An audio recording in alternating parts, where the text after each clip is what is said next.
Episode 111 to 120। अध्याय 111। नफरत को दूर नहीं कर सकती, केवल प्यार ही ऐसा कर सकता है। उस रक्तरंजित दुनिया में विलियम सेलिन की गोद में लेटा हुआ था। वह गहरी नींद में सो रहा था। उसका शरीर, हृदय और आत्मा बहुत थके हुए थे। लोन से दूर रहने के उन 6 महीनों में उस लड़के ने बहुत कम नींद ली थी और इसका असर उसके शरीर पर साफ दिख रहा था। सेलिन को ऐसा लग रहा था कि विलियम दुनिया से खुद को अलग करने से पहले बस लौटना चाहता था। फिलहाल उसे स्पष्ट रूप से यह आभास हो रहा था कि लड़के का अपनी नींद से जागने का कोई इरादा नहीं है। ऐसा लग रहा था मानो वह खुद को कोमा में डाल चुका हो और उसे पता ही ना हो कि वह कब अपनी आंखें खोलेगा। क्या हमसे कोई गलती हो गई? सेलिन ने विलियम के चेहरे को धीरे से सहलाते हुए कहा। क्या हमने तुम्हें बहुत ज्यादा परेशान किया? क्या इससे तुम्हें इतना गहरा दर्द हुआ? वह अपने सवालों के जवाब जानना चाहती थी, लेकिन कोई जवाब नहीं मिला। विलियम का सोता हुआ चेहरा, जो कभी शांत और आकर्षक दिखता था, अब पीला और सख्त था। वह उसके चेहरे के कोनों पर हल्की सी शिकन भी देख सकती थी, और इससे उसे यह सोचने पर मजबूर होना पड़ा कि क्या वह लड़का कोमा की अवस्था में भी दर्द में है। योजक चिन्ह। जेम्स ने लोंट को नजरअंदाज करती पहाड़ी पर खड़े होकर अनगिनत बारह भरी। उसकी निगाह दक्षिण की ओर थी, जहां सेलिन का घर स्थित था। उन्हें पहले ही सेलिन से विलियम की वर्तमान स्थिति के बारे में एक संदेश मिल चुका था और इससे वे अंतहीन चिंता से भर गए थे। विलियम के कैटाटोनिक अवस्था में जाने के बाद से 1 सप्ताह बीत चुका था और केवल ओवन द्वारा दी जाने वाली पौष्टिक दवाएं ही उसके शरीर के कार्यों को बनाए रख रही थीं। बूढ़े व्यक्ति ने अपनी समस्या का हल ढूंढने के लिए बहुत दिमाग खपाया, लेकिन उसके सारे उपाय व्यर्थ साबित हुए। उसने अपने पोते को जबरदस्ती जगाने की हिम्मत नहीं की, क्योंकि इससे उसकी चेतना पूरी तरह से नष्ट हो सकती थी। मुझे उसके बड़े होने तक इंतजार करना चाहिए था।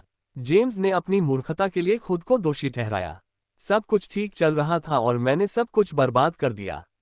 जब जेम्स खुद को दोषी ठहराने में डूबा हुआ था, तभी उसके कानों में घंटी की आवाज सुनाई दी। बूढ़े आदमी ने पीछे मुड़कर देखा तो एला उसकी तरफ आती हुई दिखाई दी। एक पल के लिए जेम्स को लगा कि बकरी के चेहरे पर नापसंदगी का भाव है। जब बकरी उससे सिर्फ 1 मीटर दूर थी, तो उसने पीठ घुमाए और उसे लात मार दी। जेम्स पूरी तरह से अचंभित रह गया और उसे अपना बचाव करने का समय नहीं मिला। उसने कभी सोचा भी नहीं था कि जिस बकरी को उसने बचपन से पाला था, वह उसके उदास और निराश होने पर उसे लात मारने की कोशिश करेगी। एला ने जमीन पर पड़े उस मूर्ख बूढ़े आदमी पर घुराघुराहट भरी नजर डाली और फिर दक्षिण की ओर चल पड़ी। वह कुछ ही घंटे पहले वहां पहुंची थी और ओलिवर से विलियम की इस हालत का कारण पता चला था। अपने बच्चे की तकलीफ के लिए जिम्मेदार को जानते हुए एला उसे अच्छी तरह पीटने के लिए बेताब थी। हालांकि बूढ़े आदमी को पूरी ताकत से लात मारने के बाद उसमें आगे कोई हमला करने की हिम्मत नहीं हुई। आखिरकार वह एक नज़र में ही समझ गई थी कि जेम्स भी दर्द से कराह रहा है। सेलिन के घर पहुंचने पर एला ने ओलिवर से बातचीत की और उससे सो रहे विलियम को बकरी के बारे में ले जाने में मदद करने का अनुरोध किया। हालांकि सेलिन अपनी शिष्या को बिस्तर से उठाने में अनिच्छुक थी, फिर भी वह एला की शर्त पर सहमत हो गई। उसने लड़के को जगाने के लिए अपनी पूरी कोशिश कर ली थी, लेकिन सब व्यर्थ गया। उस खूबसूरत परी ने सोचा कि शायद एला विलियम को गहरी नींद से जगा पाएगी, क्योंकि वे दोनों बहुत लंबे समय से साथ थीं। उसकी मदद से विलियम बकरी के बाड़े के अंदर भूसे के ढेर पर आराम से लेट गया। मैं उसे तुम्हारी देखभाल में छोड़ रही हूँ, एला, सेलिन ने ये सुनिश्चित करने के बाद कहा कि लड़का आराम से सो रहा है। मीह, एला ने सिर हिलाकर जवाब दिया। सेलिन ने ओलिवर के साथ बकरी के बाड़े से निकलने से पहले अपनी इकलौती शिष्या पर आखिरी नजर डाली। हालांकि उनके चेहरे पर यह भाव नहीं झलक रहा था, लेकिन वे आशा कर रहे थे कि एला कोई चमत्कार कर दिखाएगी। एला विलियम के बगल में लेट गई और कोमल आंखों से उसके सोते हुए चेहरे को देखने लगी। 5 मिनट बाद उसने अपना माथा विलियम के माथे से लगाया और अपनी आंखें बंद कर लीं।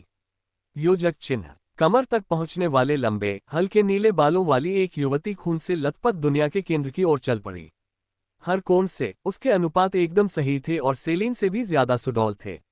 उसने बिना आस्तीन वाली परी जैसी पोशाक पहनी थी, जो हल्की हल्की हवा में लहरा रही थी, मानो कोई कोमल हवा उसके शरीर को छू रही हो। पृष्ठभूमि में मौजूद हथियारों से ऐसा लग रहा था मानो वह कोई वाल्किरी हो जो किसी बहादुर योद्धा की आत्मा को वालहल्ला ले जाने आए हो। उसकी हल्के बैंगनी रंग की आंखें, जो विलियम की बचपन की आंखों जितनी ही चमकीली थीं, दूर कहीं एक तैरती हुई आकृति को टकटकी लगाए देख रही थीं। उसके गले में बंधी चांदी की घंटी धीरे से बज उठी, मानो उसके आने की सूचना दे रही हो। जब वह उस सोए हुए लड़के के पास पहुंची जिससे उसने लोंट में आने के बाद से पाला पोसा था, तो उसके सिर पर मौजूद दो बैंगनी सींग हल्की रोशनी से चमक उठे। लगभग 19 वर्ष की दिखने वाली उस युवती ने अपने हाथ से इशारा किया और उसके पैरों के नीचे हल्की हल्की लहरें दिखाई देने लगीं। अगर विलियम उस महिला को देख पाता जिसने उसकी दुनिया में दखल दिया था, तो इस बात की बहुत अधिक संभावना थी कि वह अपनी उदासीन अवस्था में भी उसकी अविश्वसनीय सुंदरता के कारण स्तब्ध रह जाता। मानो किसी अदृश्य धागे से खींचा चला जा रहा हो, विलियम का शरीर धीरे धीरे हल्के नीले बालों वाली महिला की ओर तैरने लगा। जब वह उसके सामने पहुंचा तो महिला ने सबसे पहले उसके सिर पर से हुड हटा दिया। एला ने कोमल भाव से विलियम की ओर देखा। उसे इस बात का दुख था कि उस छोटे लड़के का ये हाल हो गया और उसे इस बात का पछतावा था कि उसने जेम्स को पहले एक और लात क्यों नहीं मारी।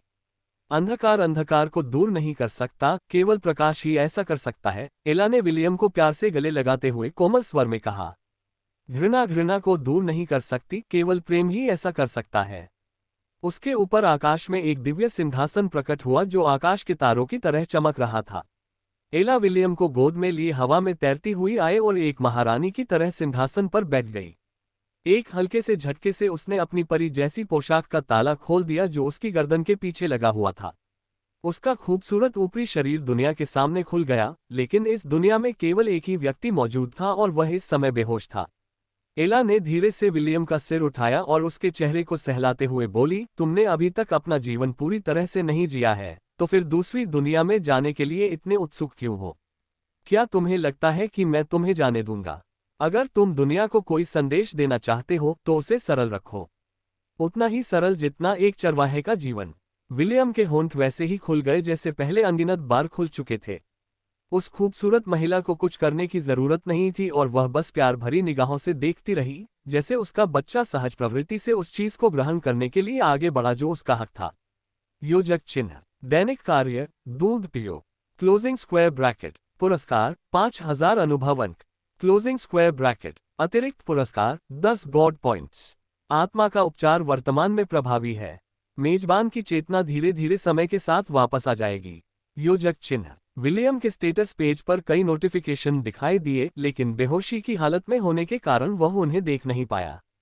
हालांकि ये संदेश कुछ ही पलों के लिए दिखाई दिए और फिर मैसेज लॉग से पूरी तरह गायब हो गए। सिस्टम ने मनमाने ढंग से एला की सभी गतिविधियों के रिकॉर्ड मिटाने का निर्णय लिया। संदेश तो मिटा दिए गए, लेकिन पुरस्कार और उपचार संबंधी प्रभाव बने रहे। फिलहाल सिस्टम एक मनगढ़ंत कहानी पर विचार विमर्श कर रहा था जिससे ये समझाया जा सके कि अतिरिक्त अनुभव अंक और गॉड पॉइंट्स कहां से आए। एला, जिससे देवी अमाल्थिया की यादें आ गई थीं, थोड़े समय के लिए उनकी शक्ति का उपयोग करने में सक्षम थी। हालांकि इसकी एक ही कमी थी, उसे अपने दिव्य रूप में रहते हुए घटी कोई भी घटना याद नहीं रहती थी। फिर भी उससे कोई परवाह नहीं थी। इस समय उसके लिए सबसे महत्वपूर्ण बात विलियम को अंधेरे से बाहर निकालना और धीरे धीरे उसे उसके जीवंत रूप में वापस लाना था जिसे वह दिल से प्यार करती थी। अध्याय 112, अंतिम स्वर्ग, भाग 1। मैं यहाँ क्या कर रहा हूँ? विलियम ने बकरियों के बाड़े की जानी पहचानी छत को देखते हुए सोचा। उसकी याददाश्त कुछ धुंधली थी और चेतना के सागर में सेलिन से बात करने के बाद क्या हुआ उसे ठीक से याद नहीं था। उसे बस इतना याद था कि उसने सोने के लिए अपनी आंखें बंद कर ली थीं। जैसे ही वह ये समझने की कोशिश कर रहा था कि वह बकरियों के बारे में कैसे पहुंच गया, तभी एक रोएंदार अंगोरियन बकरी अपने मुंह में एक टोकरी लिए हुए प्रवेश द्वार पर आ गई।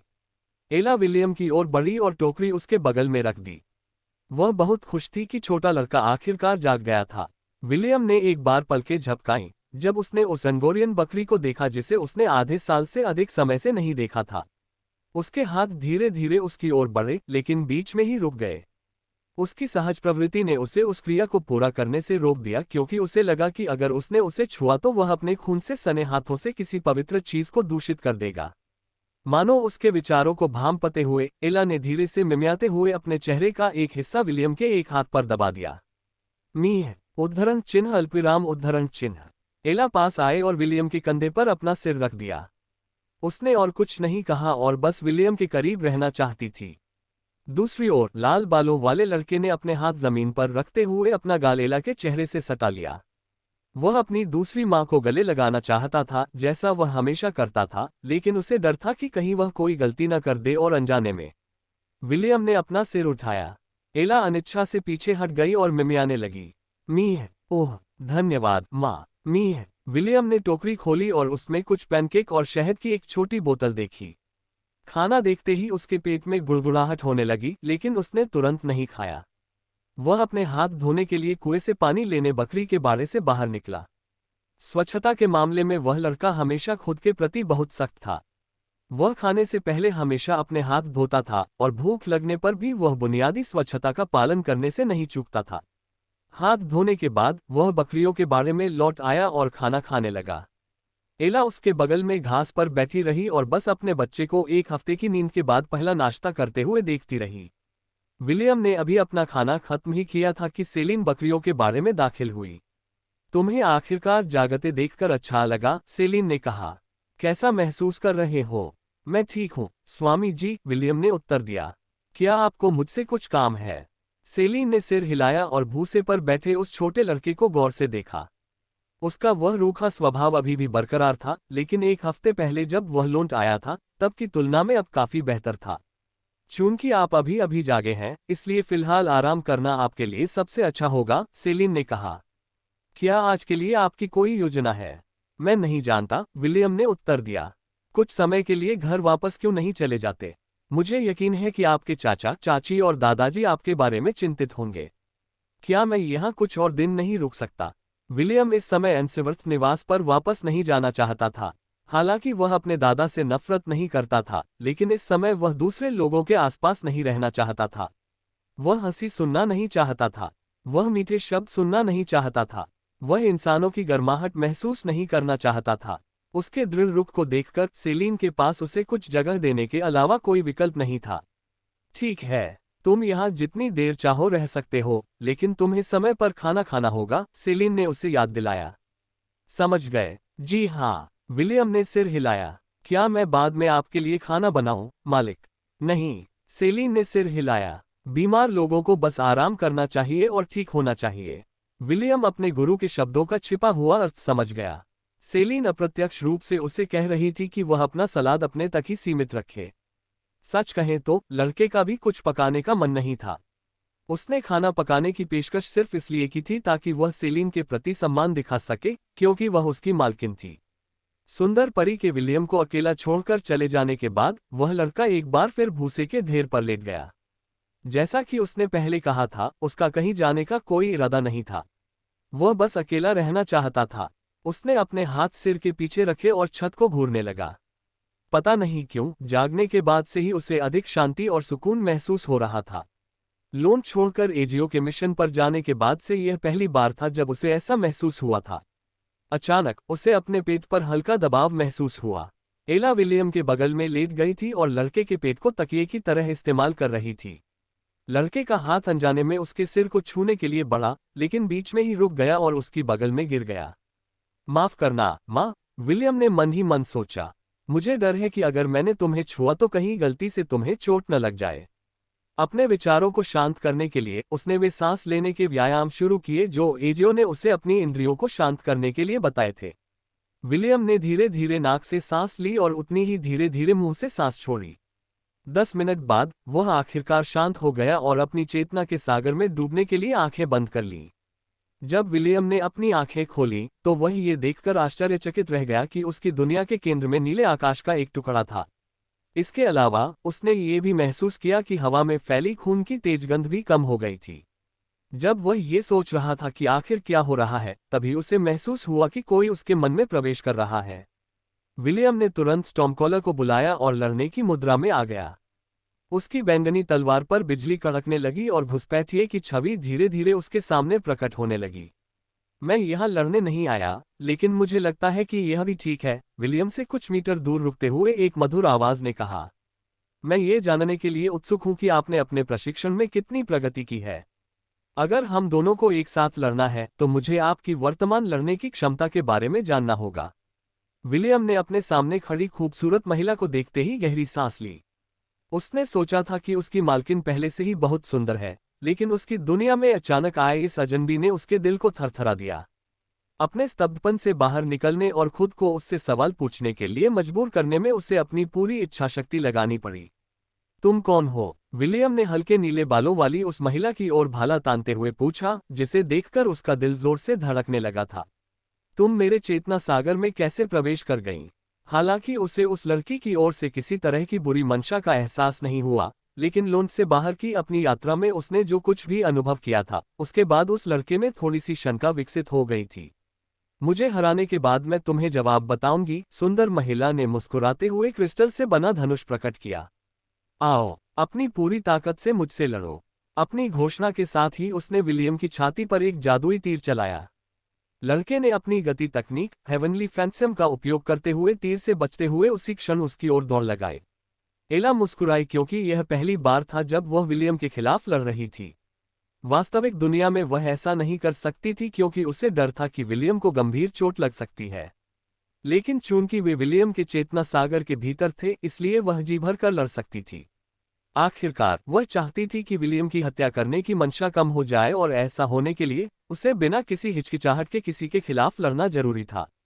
यह देखकर कि लाल बालों वाला लड़का पलक झपकते ही दूरी तय करने में कामयाब हो गया, एला ने अपना धनुष वापस ले लिया और अपनी मुट्ठियां भींच लीं। स्वर्गीय स्वर्ग के प्रकोप का स्वाद चखो, एला ने अपने चेहरे पर मनमोहक मुस्कान के साथ कहा। अंतिम स्वर्ग, अध्याय 113, अंतिम स्वर्ग, भाग 2। विलियम ने अपने भाले से पूरी ताकत से वार किया, तभी स्टॉर्मकॉलर की जादुई तलवार से उसकी पूरी शक्ति फूट पड़ी। बिजली की तरह उस लड़के ने बेरहमी से अपना भाला आगे बढ़ाया। हालांकि इसके बाद जो हुआ उसने उसे पूरी तरह से स्तब्ध कर दिया। सुंदर महिला टस से मज नहीं हुई और शांति से उसके वार को सहन किया। एक क्षण के लिए विलियम को अपना हमला रोकने की इच्छा हुई क्योंकि सामने वाला व्यक्ति उसे अजीब तरह से परिचित लगा। हालांकि ये भावना जितनी जल्दी आई उतनी ही जल्दी गायब भी हो गई। विलियम ने अपना सारा ध्यान सामने वाले प्रतिद्वंद्वी पर केंद्रित किया और अपने हमले में और अधिक बल लगाया। जब भाले की नोक एला के चेहरे से महज 1 मीटर दूर थी, तभी उसकी मुट्ठी चली और उसने सहजता से वार को ऊपर की ओर मोड़ दिया। लड़के ने शांत भाव से नीचे की ओर वार करके अपनी गति वापस पाने की कोशिश की, लेकिन एला उससे एक कदम आगे थी। चेतना के सागर में दोनों ने एक दूसरे पर कई बार प्रहार किए। विलियम चाहे जो भी कर ले, वह हावी नहीं हो पा रहा था, बल्कि ऐसा लग रहा था मानो उसका प्रतिद्वंदी उसकी वर्तमान शक्ति के बराबर ही बल प्रयोग कर रहा हो। स्टॉर्मकॉलर, मेरे दुश्मन का नाश कर दो। विलियम ने स्टॉर्मकॉलर को नीले बालों वाली लड़की की ओर फेंका और उसे स्वतंत्र रूप से हमला करने दिया। फिर उसने अपना धनुष और तरकश निकाला और तीरों की ऐसी बौछार कर दी जिससे बचने का कोई रास्ता नहीं बचा। बहुत अच्छा, एला ने सहमति जताते हुए कहा, लेकिन पर्याप्त नहीं है। जब स्टॉर्मकॉलर ने उस पर हमला करने की कोशिश की तो उसने उसे पकड़ लिया और विलियम द्वारा चलाए गए तीरों को रोकने के लिए उसका इस्तेमाल किया। फिर वह आगे बढ़ी और भाले से उस स्टॉर्मकॉलर पर प्रहार किया जो उसकी पकड़ से छूटने के लिए संघर्ष कर रहा था। भाले से शक्तिशाली बिजली की धाराएं निकली ताकि उसे जबरदस्ती चलाने की कोशिश करने वाले व्यक्ति को चोट पहुंचाई जा सके, लेकिन यह व्यर्थ था। बिजली एला के शरीर से ऐसे गुजरी जैसे वह महज एक हल्की हवा हो। विलियम ने अपनी आंखें सिकोड़ ली क्योंकि आखिरकार उसे समझ आ गया था कि उसका प्रतिद्वंद्वी केवल उस पर नरमी बरत रहा था। बिजली देवता युद्ध कला 8वां रूप, विलियम ने अपने सामने आ रहे आकृति पर धनुष तानते हुए बुदबुदाया, खरीसेलाकाटोस, तुम्हारा नाश हो जाए। धनुष पर चढ़ा हुआ तीर एक रहस्यमयी हरी रोशनी से चमक रहा था। जब विलियम ने कमान छोड़ी तो युद्ध क्षेत्र में एक हल्की फुफकार गूंजी जो किसी विषैले सांप की फुफकार जैसी थी। एला विलियम के हमले को रोकने ही वाली थी, लेकिन उसने तुरंत अपनी योजना बदल दी क्योंकि विलियम द्वारा उसकी ओर चलाए गए तीर से उसे कुछ अशुभ संकेत महसूस हुआ। उसने ठीक समय पर अपना हमला रोक दिया और देखा कि तीर सैकड़ों प्रतियों में बदल गया। बिजली की शक्ति से प्रेरित युद्ध कला खरीसेलाकाटोस विलियम की एक विशेष चाल थी जिसका उपयोग वह धनुष चलाते समय कर सकता था। इसकी क्षमता तीर में एक अत्यंत शक्तिशाली विष भरने की थी जो विशेष रूप से महिलाओं के लिए घातक था। इससे भी बुरी बात यह थी कि इस कौशल से चलाए गए तीर सैकड़ों की संख्या में बढ़ जाते थे। प्रत्येक तीर में मूल तीर के समान गुण होते थे, जिससे ये कौशल दुश्मनों के समूह पर हमला करने के लिए एकदम सही साबित होता था। अगर तीर उन्हें छूकर भी निकल जाए तो जहर तुरंत उन्हें लड़ने में असमर्थ बना देगा। तुमने तो बड़ी बुरी चाल सीख ली है, एला ने शांत भाव से कहा और अपने हाथों में फंसे भाले को फेंक दिया। फिर वह मुस्कुराए और अपना पतला हाथ सिर के ऊपर फैलाते हुए बोली, क्रायोकिला। बर्फ की विशाल दीवारें उसे चारों ओर से घेरे हुए थीं और विलियम के चेतना सागर के भीतर एक विशाल किला प्रकट हुआ। विलियम द्वारा चलाए गए सभी तीर किले की दीवारों में धंस गए थे, जबकि एला उसके ऊपर खड़ी विलियम को देखकर मुस्कुरा रही थी। खेलने का समय समाप्त हो गया है, एला ने घोषणा की। महज एक कदम आगे बढ़ाते हुए वह विलियम के ठीक सामने प्रकट हुई और फिर लापरवाही से एक साधारण सा मुक्का मार दिया। इससे पहले कि लड़का अपने प्रतिद्वंदी के इस अविश्वसनीय वार पर कोई प्रतिक्रिया दे पाता, एला का प्रहार उस तक पहुंच चुका था। एला की मुट्ठी विलियम की छाती में जा लगी और उसे 100 मीटर दूर फेंक दिया। नीले बालों वाली उस खूबसूरत हसीना के अविश्वसनीय हमले से विलियम का चेहरा दर्द से फट पड़ा। सब कुछ इतनी तेजी से हुआ कि उसे यह समझने का भी समय नहीं मिला कि इतने कम समय में वह उस पर वार करने में कैसे कामयाब हो गई। लड़ाई के दौरान ध्यान भटकने देना खतरनाक होता है, एक आवाज उसके कान में फुसफुसाए। हर समय अपने प्रतिद्वंदी पर ध्यान केंद्रित रखना सुनिश्चित करो। विलियम कुछ कह या कर पाता उससे पहले ही वह मुंह के बल जमीन पर गिर पड़ा। अगर उसे लगा था कि उसकी हालत इससे बदतर नहीं हो सकती, तो वह बहुत बड़ी गलती कर रहा था। जैसे ही उसका चेहरा जमीन पर टकराया, एक पैर उसकी पीठ पर पड़ा और एक और जोरदार प्रहार हुआ जिससे विलियम के शरीर के नीचे समुद्र में लहरें उठने लगीं। अपने स्वामी के विपरीत हल्के नीले बालों और बैंगनी आंखों वाली खूबसूरत महिला सेलिन ने विलियम को संभलने का समय नहीं दिया और उसे असहनीय पीड़ा का अनुभव कराया। हर मौके के साथ विलियम को अपनी आत्मा के भीतरी हिस्से में सिहरन महसूस होती थी। हर लात के साथ लड़के के विचार बिखर जाते थे। एला ने लगातार वार किए और विलियम को तब तक मारती रही जब तक कि लड़के ने अपने हथियार पर अपनी पकड़ ढीली नहीं कर दी। स्टॉर्मकॉलर समुद्र में गिर गया और उसकी तलवार की रोशनी पूरी तरह से गायब हो गई। विलियम भी जमीन पर गिरने ही वाला था, लेकिन पतली भुजाओं के एक जोड़े ने उसे पकड़ लिया और सुरक्षात्मक आलिंगन में थाम लिया। तुम थोड़े और मजबूत हो गए हो, एला ने बेहोश लड़के के कानों में फुसफुसाते हुए कहा। शाबाश। एला हवा में तैरने लगी। एक पल बाद एक दिव्य सिंहासन प्रकट हुआ और वह बेहोश लड़के को अपनी बाहों में लिए उस पर बैठ गई। उसने अपने ऊपरी वस्त्रों को सहारा देने वाले गले के पिछले हिस्से पर लगे ताले को खोल दिया। विलियम को पहले जैसा बनाना आसान नहीं होगा और एला समझती थी कि धीरे धीरे और लगातार ठीक होना ही सबसे अच्छा विकल्प है। इसी वजह से वह अपने बच्चे को पूरा समर्थन देने और उसके शारीरिक और मानसिक दोनों पहलुओं का पोषण करने के लिए तैयार थी ताकि उपचार प्रक्रिया में मदद मिल सके। आत्मा का उपचार वर्तमान में प्रभावी है। मेजबान की चेतना समय के साथ धीरे धीरे ठीक हो जाएगी। योजक चिन्ह। जब विलियम जागा तो उसने खुद को परिचित बकरी के बारे में पाया। बाड़े के अंदर नारंगी रोशनी फैली हुई थी क्योंकि सूरज डूबने ही वाला था। एक धुंधली सी याद उसके मन में कौंध गई और फिर पूरी तरह गायब हो गई। मुझे लगता है मैं कुछ बहुत जरूरी बात भूल रहा हूं, विलियम ने बैठते हुए माथे पर शिकन डाली। उसने आंखें बंद कर ली और काफी देर तक सोचता रहा, लेकिन जागने के बाद पल भर के लिए जो धुंधली सी याद उसके मन में आई थी, उसे वह समझ नहीं पाया।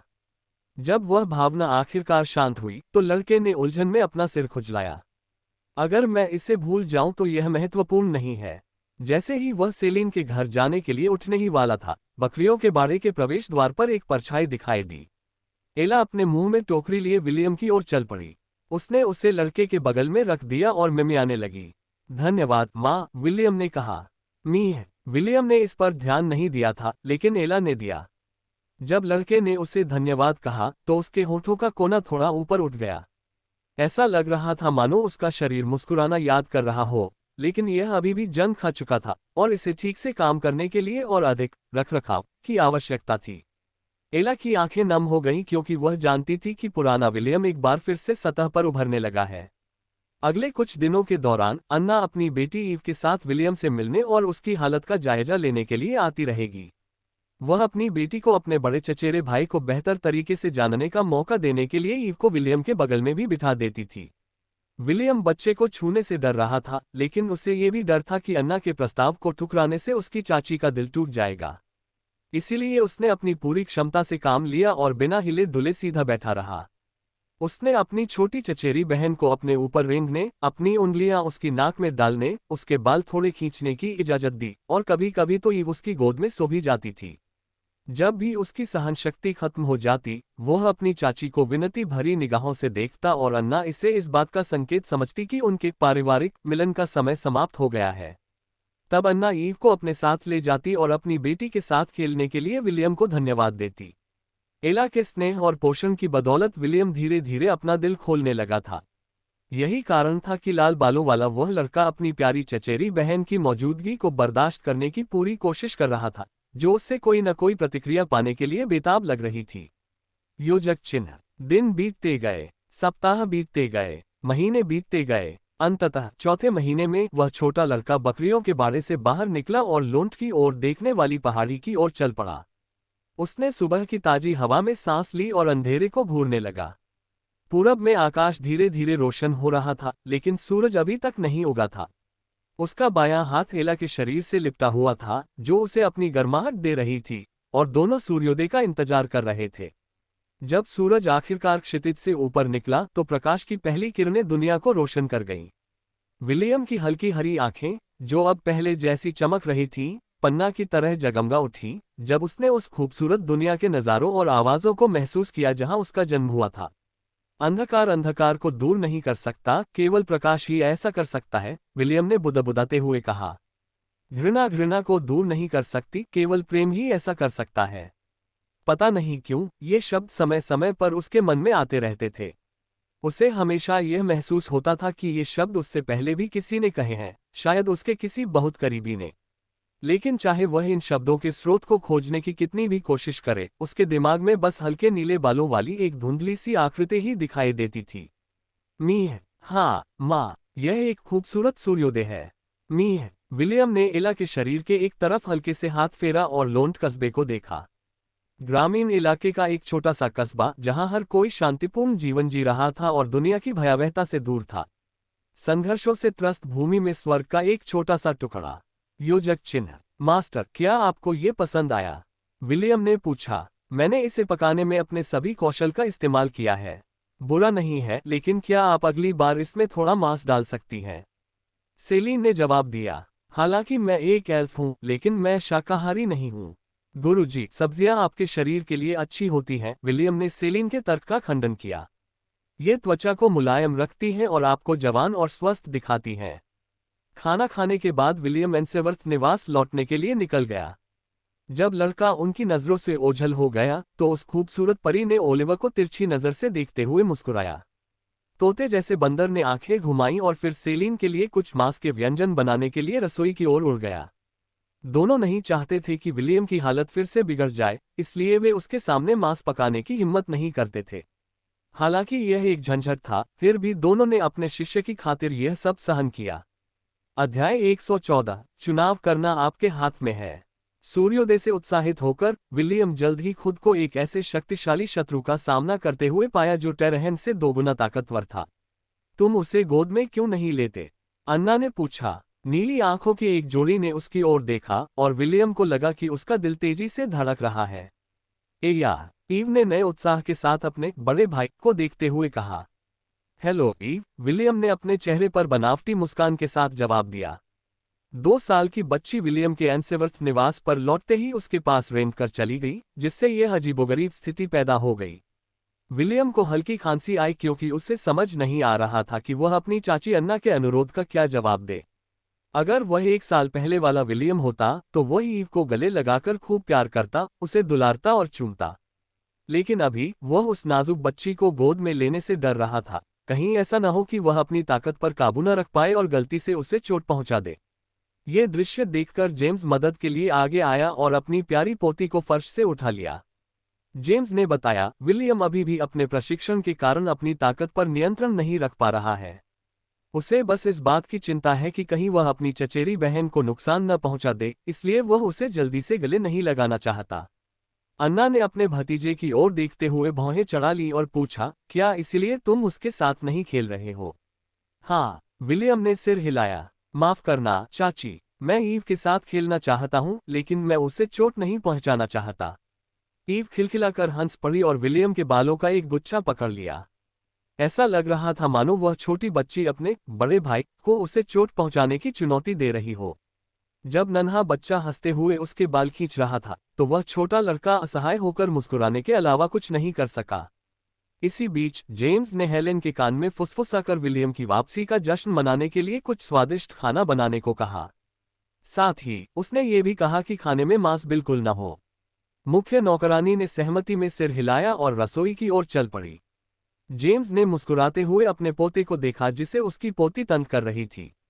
अपनी बड़ी चचेरी बहन के साथ खूब खेलने के बाद ईव को नींद आने लगी, इसलिए अन्ना ने उसे वापस अपने कमरे में सुलाने का फैसला किया। मेरे साथ आओ, विलियम, जेम्स ने कहा और उस लड़के के जवाब का इंतजार किए बिना ही कॉन्फ्रेंस रूम की ओर चल पड़ा। विलियम शांत भाव से अपने दादाजी के पीछे पीछे चल रहा था। एला ने उन दोनों को कुछ एकांत देने के लिए बैठक कक्ष में ही रहने का फैसला किया। हालांकि उसे इस बात की जिज्ञासा थी कि जेम्स विलियम को क्या बताने की योजना बना रहा है, लेकिन वह जानती थी कि उन दोनों को कुछ समय देना ही बेहतर होगा। सम्मेलन कक्ष के अंदर, क्या तुम मुझसे नफरत करते हो? जेम्स ने पूछा। नहीं, विलियम ने उत्तर दिया। दरअसल मैं बहुत आभारी हूँ। दादाजी, दुनिया का अंधकार में पक्ष दिखाने के लिए आपका धन्यवाद। विलियम ने अपने दादाजी को आदरपूर्वक प्रणाम किया। अपने 4 महीने के स्वास्थ्य लाभ के दौरान उसे कई बातों पर विचार करने का समय मिला।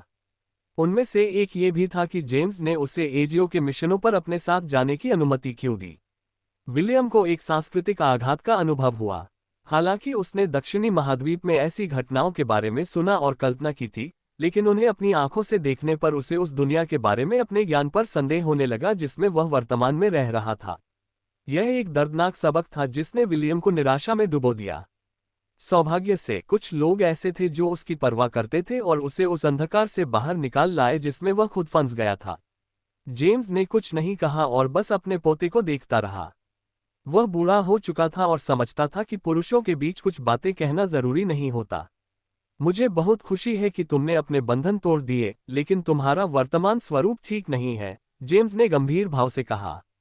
तुम लोगों पर भरोसा करने और उन्हें छूने में असमर्थ होकर अपना जीवन नहीं जी सकते, इसलिए इस समस्या को ठीक करने के लिए प्रशिक्षण का एक नया दौर शुरू करना होगा। इस बार मैं तुम्हें 2 विकल्प दूंगा। विलियम अपने दादाजी की बातें चुपचाप सुनता रहा। वह ये भी जानता था कि उसकी वर्तमान स्थिति ठीक नहीं थी क्योंकि इस वजह से वह लोगों से बातचीत नहीं कर पा रहा था। अगर संभव होता तो वह अपनी प्यारी चचेरी बहन को गले लगाना और उसके साथ खेलना चाहता था। पहला विकल्प यह है कि आपको जेकिल के साथ प्रशिक्षण लेना होगा, जेम्स ने कहा। वह आपको शिष्टाचार और एक सभ्य सज्जन की तरह व्यवहार करना सिखाएगा। दूसरा विकल्प है फेराइट से सीखना। वह आपको कवि बनना सिखाएगा और आपकी नकारात्मक भावनाओं के साथ साथ बची हुई हत्या की इच्छा को दूर करने में भी मदद करेगा। चुनाव आपको करना है। मैं दूसरा विकल्प चुनूंगा, विलियम ने तुरंत जवाब दिया। सज्जन बनना मेरी आदत नहीं है। अगर मैं जबरदस्ती वैसा व्यवहार करूंगा तो मेरा चरित्र बिगड़ जाएगा। मुझे आत्ममुग्ध होने में कोई आपत्ति नहीं है। विलियम द्वारा जेकिल के बजाय फेराइट को चुनने का एक और कारण था। अपनी तीव्र बुद्धि के कारण वह ये पहचानने में सक्षम हो गया था कि जिन लोगों से वह मिला था उनमें से सबसे खतरनाक कौन थे। इकलौते दंत चिकित्सक जिनके चेहरे पर हमेशा मुस्कान रहती थी, विलियम की प्राथमिकता सूची में सबसे ऊपर थे। एजियो की जानलेवा मंशा भी विलियम को डरा नहीं पाए, लेकिन जेकिल का सामना करते समय विलियम को हमेशा ऐसा लगता था मानो वह एक ऐसा सुअर हो जिसे बलि के लिए काटा जा रहा हो। ठीक है ना, ये बुरा विचार नहीं है। जेम्स ने सिर हिलाया। तुम इस कौशल का इस्तेमाल अपनी यात्रा में दिखने वाली खूबसूरत महिलाओं को रिझाने के लिए भी कर सकते हो। विलियम अपने दादाजी के लगातार संभावित दुल्हन उम्मीदवारों को घर लाने के प्रयासों पर बस मुस्कुराता रहा। बहुत अच्छा, मैं कल दोपहर तक उसके द्वारा आपको पढ़ाने की व्यवस्था कर दूंगा। वह हमेशा दोपहर तक सोता रहता है क्योंकि वह शाम को शराबखाने में प्रदर्शन करता है। धन्यवाद दादाजी। स्वागत है। योजक चिन्ह। दोपहर का भोजन करने के बाद विलियम अपने कमरे में लौट आया, जहां वह लंबे समय से नहीं गया था। सब कुछ व्यवस्थित था और उस छोटे लड़के को पता चल गया था कि उसकी चाची हेलेन नियमित अंतराल पर उसका कमरा साफ करती थी। उनकी मेज पर सिल्वर मून महाद्वीप के बारे में जानकारी देने वाली कई किताबें एक के ऊपर एक ढेर लगी हुई थीं। हालांकि विलियम का ध्यान सबसे अधिक आकर्षित करने वाला ढेर उनकी मेज के दाहिनी ओर करीने से रखे पत्रों का था। उस छोटे लड़के की आंखें आश्चर्य से चौड़ी हो गईं और उसने तुरंत ही पत्रों को अपने हाथ में ले लिया। जैसा कि उसने अनुमान लगाया था, सभी पत्र उसकी मां आवन के थे। विलियम को ये सोचकर थोड़ा दुख हुआ कि वह उनके पत्रों का जवाब नहीं दे पाएगा। उसे इस बात का बहुत अफसोस हुआ कि कई साल बीत गए और उनका पत्र व्यवहार रुक गया। माफ करना मां, विलियम ने धीरे से कहा और जिस तारीख को पत्र आए थे उसी तारीख के अनुसार पहला पत्र खोला। उसने सारे पत्र पढ़ने और जल्द से जल्द जवाब लिखने की योजना बनाई थी। जैसे जैसे वह एक एक करके पत्र पढ़ता गया, एला उसके बगल में आंखें बंद करके लेटी रही। वह अपनी शक्ति वापस पाने के लिए झपकी लेने की योजना बना रही थी। विलियम के साथ बिताए महीनों ने एंथनासिया की घंटी की शक्ति का उपयोग करने के कारण उसकी आत्मा पर भी गहरा प्रभाव डाला था। चूंकि विलियम की तबीयत पहले से बेहतर हो गई थी, इसलिए उसने अपने लिए जरूरी आराम करने का फैसला किया और बाद में आर्वेन का पत्र पढ़ने का निर्णय लिया। कुछ घंटे बीतने के बाद लड़के ने आवन द्वारा भेजे गए सभी पत्र पढ़ लिए। अपनी मां को जवाब लिखने के लिए जब वह अपनी मेज पर गया तो उसके मन में कई तरह की भावनाएं उमड़ पड़ीं। ऐसा लगता है कि जेम्स ने आवन को कुछ पत्र लिखे थे और बताया था कि विलियम फिलहाल प्रशिक्षण में है। फिर भी आवन ने हर महीने एक पत्र भेजना बंद नहीं किया। उसे उम्मीद थी कि उसका कोई पत्र उसके बेटे के अवकाश के दौरान पहुंचेगा ताकि वह उसे जवाब दे सके। दुर्भाग्यवश स्कायला हमेशा गलत समय पर आती थी और विलियम से मिल नहीं पाती थी। सारस भी लड़के के प्रशिक्षण में बाधा नहीं डालना चाहती थी, इसलिए उसने जेम्स से विलियम के प्रशिक्षण पर अर्वेन को मासिक रिपोर्ट देने के लिए कहा। विलियम पत्र लिखने में मग्न था, उसे पता ही नहीं चला कि सूरज डूब चुका है। अगर दरवाजे पर दस्तक से उसकी एकाग्रता भंग न हुई होती तो वह अब भी पत्र लिख रहा होता। युवा स्वामी, भोजन का समय हो गया है, हेलेन ने मुस्कुराते हुए कहा। धन्यवाद आंटी हेलेन, विलियम ने जवाब दिया। मैं 1 मिनट में भोजन कक्ष में आ रहा हूँ। रात के खाने के बाद विलियम अपने कमरे में लौटने ही वाला था कि उसे घर के बाहर से सारस की जानी पहचानी आवाज सुनाई दी। लड़का तुरंत दरवाजे से बाहर भागा और ठीक समय पर उसने देखा कि स्कायला घर के मुख्य द्वार से कुछ ही मीटर की दूरी पर उतरी। सिल्वर मून क्रेन ने विलियम को आखिरकार तुम आ ही गए वाली निगाहों से देखा और अभिवादन के रूप में एक मधुर आवाज निकाली। बड़ी बहन। विलियम 2 मीटर ऊंचे सारस की ओर दौड़ा और उसे गले लगाने ही वाला था कि बीच में ही रुक गया। वह अभी भी अपने उन मानसिक बंधनों से पूरी तरह उबर नहीं पाया था जो उसे एला के अलावा किसी और के साथ अंतरंग होने से रोकते थे। अभी 1 घंटा पहले ही वह सिल्वर मून महाद्वीप को अपना पत्र भेजने का तरीका सोच रहा था। वह आवन को एक पल भी और इंतजार नहीं करवाना चाहता था और पत्र पहुंचाने का कोई दूसरा तरीका अपने दादाजी से पूछने ही वाला था। सौभाग्यवश एक एक्सप्रेस कुरियर उसकी प्रार्थना का जवाब देने के लिए आ गया था। विलियम ने आदरपूर्वक स्कायला को बगीचे में आमंत्रित किया और उसके लिए भोजन लाया। फिर उसने धैर्यपूर्वक उसके भोजन समाप्त होने का इंतजार किया और उसके बाद अपनी मां के बारे में और पिछले कुछ वर्षों में वह क्या कर रही थी, इस बारे में सवाल पूछना शुरू किया। हालांकि सारस अपनी यात्रा से थक चुकी थी, फिर भी उसने विलियम से बातें की और सिल्वर मून महाद्वीप के बारे में काफी गपशप की। सारस ने विलियम में कुछ अलग भी देखा। एक अत्यंत बुद्धिमान प्राणी होने के नाते उसके लिए इन परिवर्तनों को पहचानना काफी आसान था। हालांकि उसने ज्यादा पूछताछ नहीं की क्योंकि वह ये भी समझती थी कि यह विलियम के विकास का एक हिस्सा है। दोनों आधी रात तक बातें करते रहे, फिर सारस लड़के को छोड़कर और भोजन की तलाश में निकल गई। स्कायला ने नाइटफे एथेल के पवित्र शहर लौटने से पहले पूरे 1 दिन आराम करने की योजना बनाई थी। विलियम से मिलने की खुशी में वह अंदर ही अंदर बहुत उत्साहित थी। बहुत लंबे समय के बाद वह आखिरकार विलियम का हस्तलिखित पत्र आवन को दे पाएगी, जो वर्षों से उसे बहुत याद कर रही थी। अध्याय 115 बेड़ियों से मुक्ति। अगले दिन एला, अन्ना, ईव और स्कायला बगीचे में बैठकर विलियम के गाए गाने सुन रही थीं। वह जेम्स द्वारा उनके अनुरोध पर दिए गए उच्च गुणवत्ता वाले रिकॉर्डिंग क्रिस्टल का उपयोग करके गाने रिकॉर्ड कर रहा था। पृथ्वी पर रहते हुए विलियम को हमेशा अस्पताल के कमरे में ही रहना पड़ता था, इसलिए उसने समय बिताने के लिए गिटार बजाने जैसे कुछ शौक अपना लिए थे। वह गिटार बजाने में काफी अच्छा था, इसलिए जब उसे बाद जॉब क्लास मिली तो उसने आवन के लिए कुछ गाने रिकॉर्ड करने का फैसला किया। इस तरह उसकी मां हमेशा उसकी आवाज सुनती रहेगी और उसे ज्यादा याद नहीं करेगी। जॉब क्लास की शक्ति के कारण विलियम के वादन कौशल में अभूतपूर्व वृद्धि हुई। इतना ही नहीं, उसकी आवाज भी अधिक मधुर और मनमोहक हो गई। उन्होंने जो गाने रिकॉर्ड किए वे डिस्कनी के ऐसे गाने थे जिन्हें वे बचपन से ही पसंद करते थे, जैसे do you feel the love tonight, fly the distance, my whole you world और beauty and the beastie. Anna को ये जानने की बहुत उत्सुकता थी कि विलियम ने ये गाने कैसे सीखे, क्योंकि उसने इन्हें पहले कभी नहीं सुना था।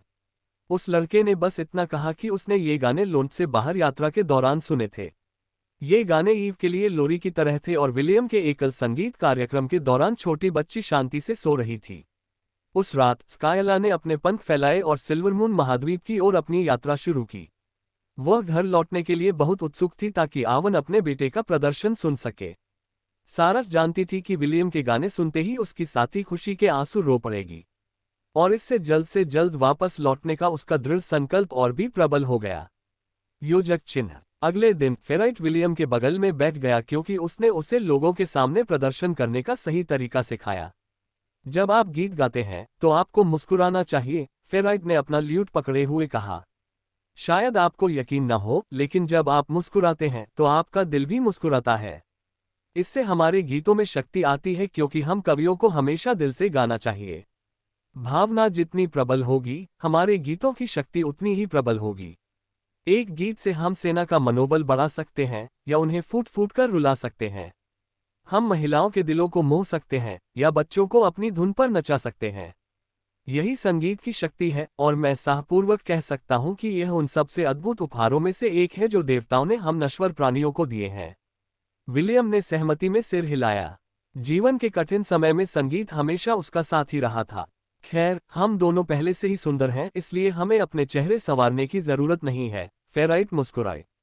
लेकिन हमें हमेशा सलीके से रहना चाहिए, खासकर लोगों के सामने प्रस्तुति देते समय। तुम्हारे वो फटे पुराने चरवाहे वाले कपड़े बिल्कुल ठीक नहीं लगेंगे। फेराइट ने अपना सिर हिलाया क्योंकि विलियम दिखने में तो अच्छा था, लेकिन उसका फैशन सेंस बिल्कुल खराब था। एक फैशन प्रेमी होने के नाते वह उस युवक के कपड़ों के स्वाद को स्वीकार नहीं कर सकता था।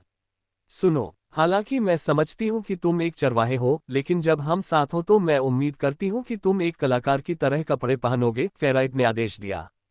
मैं नहीं चाहता कि मेरे सहकर्मी यह अफवाह फैलाएं कि मेरा छात्र एक बदतमीज लड़का है जिसमें जरा भी पेशेवर शिष्टाचार नहीं है। जिस पल मुझे पता चलेगा कि तुमने चरवाहे के कपड़े पहनकर प्रदर्शन किया, कसम से मैं तुम्हें तब तक मारूंगा जब तक तुम अपना नाम भूल न जाओ। क्या मेरी बात समझ में आ गई? विलियम ने एक बार फिर सिर हिलाया। हालांकि उसे चरवाहे के कपड़े पहनकर गाना बजाना कोई बड़ी बात नहीं लगती थी, फिर भी वह अपने मौजूदा प्रशिक्षक को नाराज नहीं करना चाहता था। उस छोटे लड़के के हाथ में भी वैसी ही वीणा थी जैसी फेराइट के हाथों में थी। फर्क सिर्फ इतना था कि विलियम की वीणा ज्यादा सुंदर थी। जेम्स ने अपने खजाने खंगाले और वीणा, बांसुरी, मंडोलिन, लयरा और कई अन्य वाद्य यंत्र ढूंढ निकाले जो उसने डाकुओं के शिविरों पर छापा मारकर चुराए थे। कुछ देर सोचने के बाद विलियम ने फैसला किया कि वह इन सबको ले ही ले। चूंकि वह एक कवि था, इसलिए वह अपने जॉब क्लास की मदद से सभी वाद्ययंत्र बजा सकता था। ऐसे में अपने दादाजी से ये खजाने लेना सबसे सही विकल्प था। फेराइट और विलियम ने बगीचे में अपनी पढ़ाई की, क्योंकि एल्फ चाहता था कि जब वह प्रदर्शन करे तो वह सुंदर चीजों से घिरा रहे। विलियम को फेराइट की कला में इतनी निपुणता की उम्मीद नहीं थी। लड़के को लगता था कि उसके गीत पहले से ही काफी अच्छे हैं, लेकिन जब उसने एल्फ को गाते हुए सुना तो उसे लगा जैसे उसकी आत्मा को जबरदस्ती ऐसी जगहों पर ले जाया जा रहा हो जहां वह पहले कभी नहीं गया था। शानदार युद्ध क्षेत्रों से लेकर खूबसूरत घाटियों तक, गुप्त आवासों तक और प्रेम प्रसंगों की छुपकर देखने तक, फेराइट ने सब कुछ किया, और उसने ये सब इतनी सहजता से किया कि विलियम को उसकी संगीत प्रतिभा से ईर्ष्या होने लगी। आप मेरी तारीफ कर सकते हैं, जानते हैं ना? फेराइट ने उसे चिढ़ाते हुए मुस्कुराते हुए कहा। मैं ओवरटाइम के लिए अतिरिक्त शुल्क नहीं लूंगी। आप कमाल के हैं, उस्ताद, विलियम ने दिल से प्रशंसा की। काश मैं भी आपकी तरह प्रदर्शन कर पाता। चिंता मत करो, जब मैं तुम्हें सिखाना पूरा कर लूंगा तो तुम राजाओं और सम्राटों के सामने प्रदर्शन कर पाओगे। फेराइट ने अपने बालों को ऐसे झटका दिया जैसे वह खुद को बहुत बड़ा समझता हो। कभी कभी जब तुम संगीत बजाते हो तो बस अपने दिल की बात सुन लो। याद रखना मेरे प्यारे विद्यार्थी, संगीत मानवता की सार्वभौमिक भाषा है। आत्माएं आमतौर पर किसी से बात नहीं करती, लेकिन जब तुम उन्हें कोई धुन सुनाते हो तो वे नाचने लगती हैं। फेराइट के व्यक्तिगत मार्गदर्शन से विलियम अपने दिल में दबी सारी भावनाओं को मुक्त कर सका। हर बार जब वह कोई गीत गाता तो उसे ऐसा महसूस होता कि उसकी सारी चिंताएं दूर हो रही हैं और उसे शांति का अनुभव होता था। एला, अन्ना, ईव और हेलेन उनकी बहुत बड़ी प्रशंसक थीं। वे बगीचे में उनका गाना सुनने के लिए हमेशा समय निकालती थीं और विलियम को उनकी संगति अच्छी लगती थी। हालांकि अकेले गाना भी उन्हें कभी कभार अच्छा लगता था, लेकिन दूसरों के लिए गाना उन्हें ज्यादा खुशी देता था। कभी कभी ईव विलियम की ओर रेंगती और उसके कपड़े खींचती। कभी कभी वह उसका वीणा पकड़कर तारों को छूती। इन अनमोल पलों ने विलियम को अपनी भावनाओं पर बेहतर नियंत्रण पाने में मदद की, जिससे उसके ठीक होने में काफी सहायता मिली। योजक चिन्ह। विलियम द्वारा फेराइट के साथ अपना बार प्रशिक्षण शुरू किए हुए लगभग आधा साल बीत चुका था। उसके और आवन के बीच पत्रों का आदान प्रदान निरंतर जारी रहा। हर पत्र को खोलने के साथ ही वह अपनी माँ के और करीब महसूस करने लगा, जो उससे सैकड़ों मील दूर थी। इन पत्रों के आदान प्रदान से दोनों के बीच गहरा रिश्ता बन गया था और उस छोटे लड़के का अपनी माँ के प्रति प्रेम दिन प्रतिदिन बढ़ता जा रहा था। विलियम ने स्कायला को गले लगाया और स्कायला ने भी उसे प्यार से सहलाया और फिर आसमान में उड़ गई। अपने आखिरी पत्र में उस नन्हे लड़के ने अपनी माँ को अपने गाए गीतों की रिकॉर्डिंग वाला एक क्रिस्टल भेजा। आवन को विलियम का उपहार बहुत पसंद आया और वह उन्हें रोज सुनती थी। बड़ी बहन, आपकी यात्रा मंगलमय हो और मेरी माँ को बता देना कि मैं उनसे प्यार करता हूँ। विलियम ने आकाश में उड़ रही सारस की ओर हाथ हिलाते हुए चिल्लाकर कहा। स्कायला ने सहमति में चिल्लाते हुए जवाब दिया और सिल्वर मून महाद्वीप की दिशा में उड़ने से पहले विलियम के चारों ओर एक चक्कर लगाया। योजक चिन्ह। उस्ताद की मदद से लाल बालों वाला लड़का उन बेड़ियों से मुक्त होने में सक्षम हो गया, जो उसे अन्य लोगों के साथ अंतरंग होने से रोकती थी। कभी कभी हाफ एल्फ सोचता था कि अगर उसने फेराइट की जगह जेकिल को चुना होता तो शायद हालात कुछ और होते।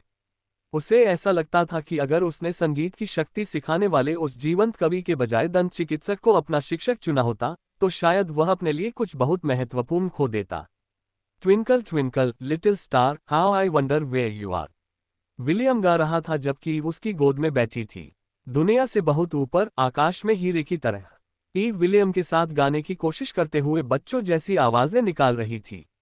विलियम के दोबारा लोगों के प्रति अपना दिल खोलने के बाद से दोनों काफी करीब आ गए थे। विलियम मन ही मन बहुत खुश था क्योंकि उसे बच्चों के साथ समय बिताना बहुत अच्छा लगता था। अब वह अपनी भावनाओं पर पूरी तरह से नियंत्रण में था और उसने ईव को सुरक्षात्मक आलिंगन में थाम लिया। तुम दोनों काफी करीब आ गए हो, अन्ना मुस्कुराते हुए उनकी ओर बढ़ते हुए बोली। मुझे जलन होने लगी है मम्मी, ईव ने अपनी माँ को पुकारते हुए ताली बजाई। एना ने अपनी बेटी को गोद में उठाया और उसके गालों पर चुंबन किया। क्या तुम अच्छी बच्ची रही हो, ईव ने जवाब में उसके गालों को चूमा और अन्ना ने अपनी प्यारी बेटी को गले लगाया। विलियम मुस्कुराते हुए ये दृश्य देखता रहा और जमीन से उठ खड़ा हुआ। हालांकि वह रुकना चाहता था, फिर भी उसे कुछ काम करने थे। उसने अपनी चाची को अलविदा कहा और उस घाटी की ओर चल पड़ा जहां भेड़ बकरियां चर रही थीं। कल उसने गॉड शॉप से वह हथियार खरीदा जिसकी सिफारिश सिस्टम ने उसे की थी। इस हथियार में एक ऐसा जॉब क्लास था जिसे विलियम बहुत लंबे समय से चाहता था। 90% छूट वाले कूपन, अपने मिशन के दौरान अर्जित किए गए गॉड पॉइंट्स और अपनी कमजोरी पर काबू पाने के माध्यम से अर्जित किए गए बोनस गॉड पॉइंट्स की बदौलत वह दुकान से ये हथियार खरीदने में सक्षम था। सिस्टम ने विलियम को अचानक मिले अतिरिक्त गॉड पॉइंट्स के लिए एक उचित बहाना खोजने के लिए बहुत सोच विचार किया और अंत में ये कहने का फैसला किया कि ये बोनस पॉइंट्स थे जो उसे उसकी पिछली स्थिति से उबरने के बाद दिए गए थे। हथियार से जॉब क्लास हासिल करने के बाद विलियम समझ गया कि यह उसी तरह काम करता है जैसे उसने अब तक सीखे हुए अन्य पेशे। इसलिए वह एक ऐसे गुरु की तलाश में था जो उसे इस नई शक्ति का पूर्ण उपयोग करना सिखा सके। उनका मानना था कि यदि वे इस जॉब क्लास में महारत हासिल कर लेते हैं तो वे एला के साथ मिलकर अधिकांश कठिनाइयों को दूर करने में सक्षम होंगे। बस कुछ ही महीने और मैं लोन छोड़ दूंगा, विलियम ने हेलेन साम्राज्य की राजधानी की ओर देखते हुए बुदबुदाया। फिर जल्द ही मिलेंगे एस्ट। विलियम जानता था कि वह इस सुरक्षित ठिकाने में हमेशा के लिए नहीं रह सकता, क्योंकि उसे सिल्वर मून महाद्वीप में अपने माता पिता से मिलना था। हालांकि इस बार उसे डर नहीं था। उसने अपना उद्देश्य पुनः प्राप्त कर लिया था और उसके हृदय की रोशनी पहले से कहीं अधिक तेज थी। यह उस अंधकार के आगे इतनी आसानी से नहीं हारेगी जिसने कुछ समय पहले उसे जकड़ लिया था। उस छोटे लड़के को पता था कि इस समय वह दुनिया को बदल नहीं सकता और इसे बेहतर जगह नहीं बना सकता। वह ऐसा करने के लिए पर्याप्त मजबूत नहीं था। विलियम समझ गया था कि दुनिया में अपनी पहचान बनाने के लिए उसे लुंड से बाहर निकलना होगा। यद्यपि उसे अपनी यात्रा में कठिनाइयों, चुनौतियों और अपने से अधिक शक्तिशाली लोगों का सामना करना पड़ेगा, फिर भी वह अपने चुने हुए मार्ग पर चलता रहेगा। क्योंकि वह अकेला नहीं था। वह अब वैसा लड़का नहीं था जैसा वह धरती पर था। अस्पताल के एक कमरे में फंसा हुआ उस दिन का इंतजार कर रहा था जब वह अपनी आखिरी सांस लेगा। ऐसे लोग थे जो उससे प्यार करते थे, उसकी परवाह करते थे और उसका साथ देते थे। उसके पास उसका अपना समूह भी था जो अपरिहार्य संघर्षों में उसका साथ देता था, जिनसे वह बच नहीं सकता था। स्वाभाविक रूप से उसने इनमें से किसी भी संघर्ष में हारने की योजना नहीं बनाई थी। वह अपनी पूरी ताकत से उनका सामना करेगा। अगर वह जीत नहीं सका तो वह भाग जाएगा और अपने दादाजी को फोन करेगा। अतिरिक्त सैनिकों को बुलाना नियमों के विरुद्ध नहीं था और विलियम को दिग्गजों के कंधों पर बैठने में कोई आपत्ति नहीं थी। वह अपना बदला तभी लेगा जब वह और अधिक शक्तिशाली हो जाएगा। विलियम इन बेवकूफ़ी भरी बातों को सोचकर खिलखिला उठा। जेम्स के पीछे छिपकर दुश्मनों की जमकर पिटाई करने की कल्पना उसे जोर से हंसा रही थी। एला विलियम के बगल में खड़ी थी और उसके चेहरे पर दिख रहे खुशी के भाव को देख रही थी। चलो चलें, माँ, विलियम ने मुस्कुराते हुए दूर चमकते सूरज की ओर इशारा किया। तलवारों और जादू की इस दुनिया में जहां रोमांच बेकाबू और बेरोक-टोक चलता है, हमारी गाथा अब शुरू होने वाली है। अध्याय 116, तुम्हें सदा प्यार करना। विलियम को साहस की परीक्षा के दौरान अपनी शक्तियां खोने के बाद से 4 साल बीत चुके थे। इस दौरान हेलेन साम्राज्य में कई घटनाएं घटीं।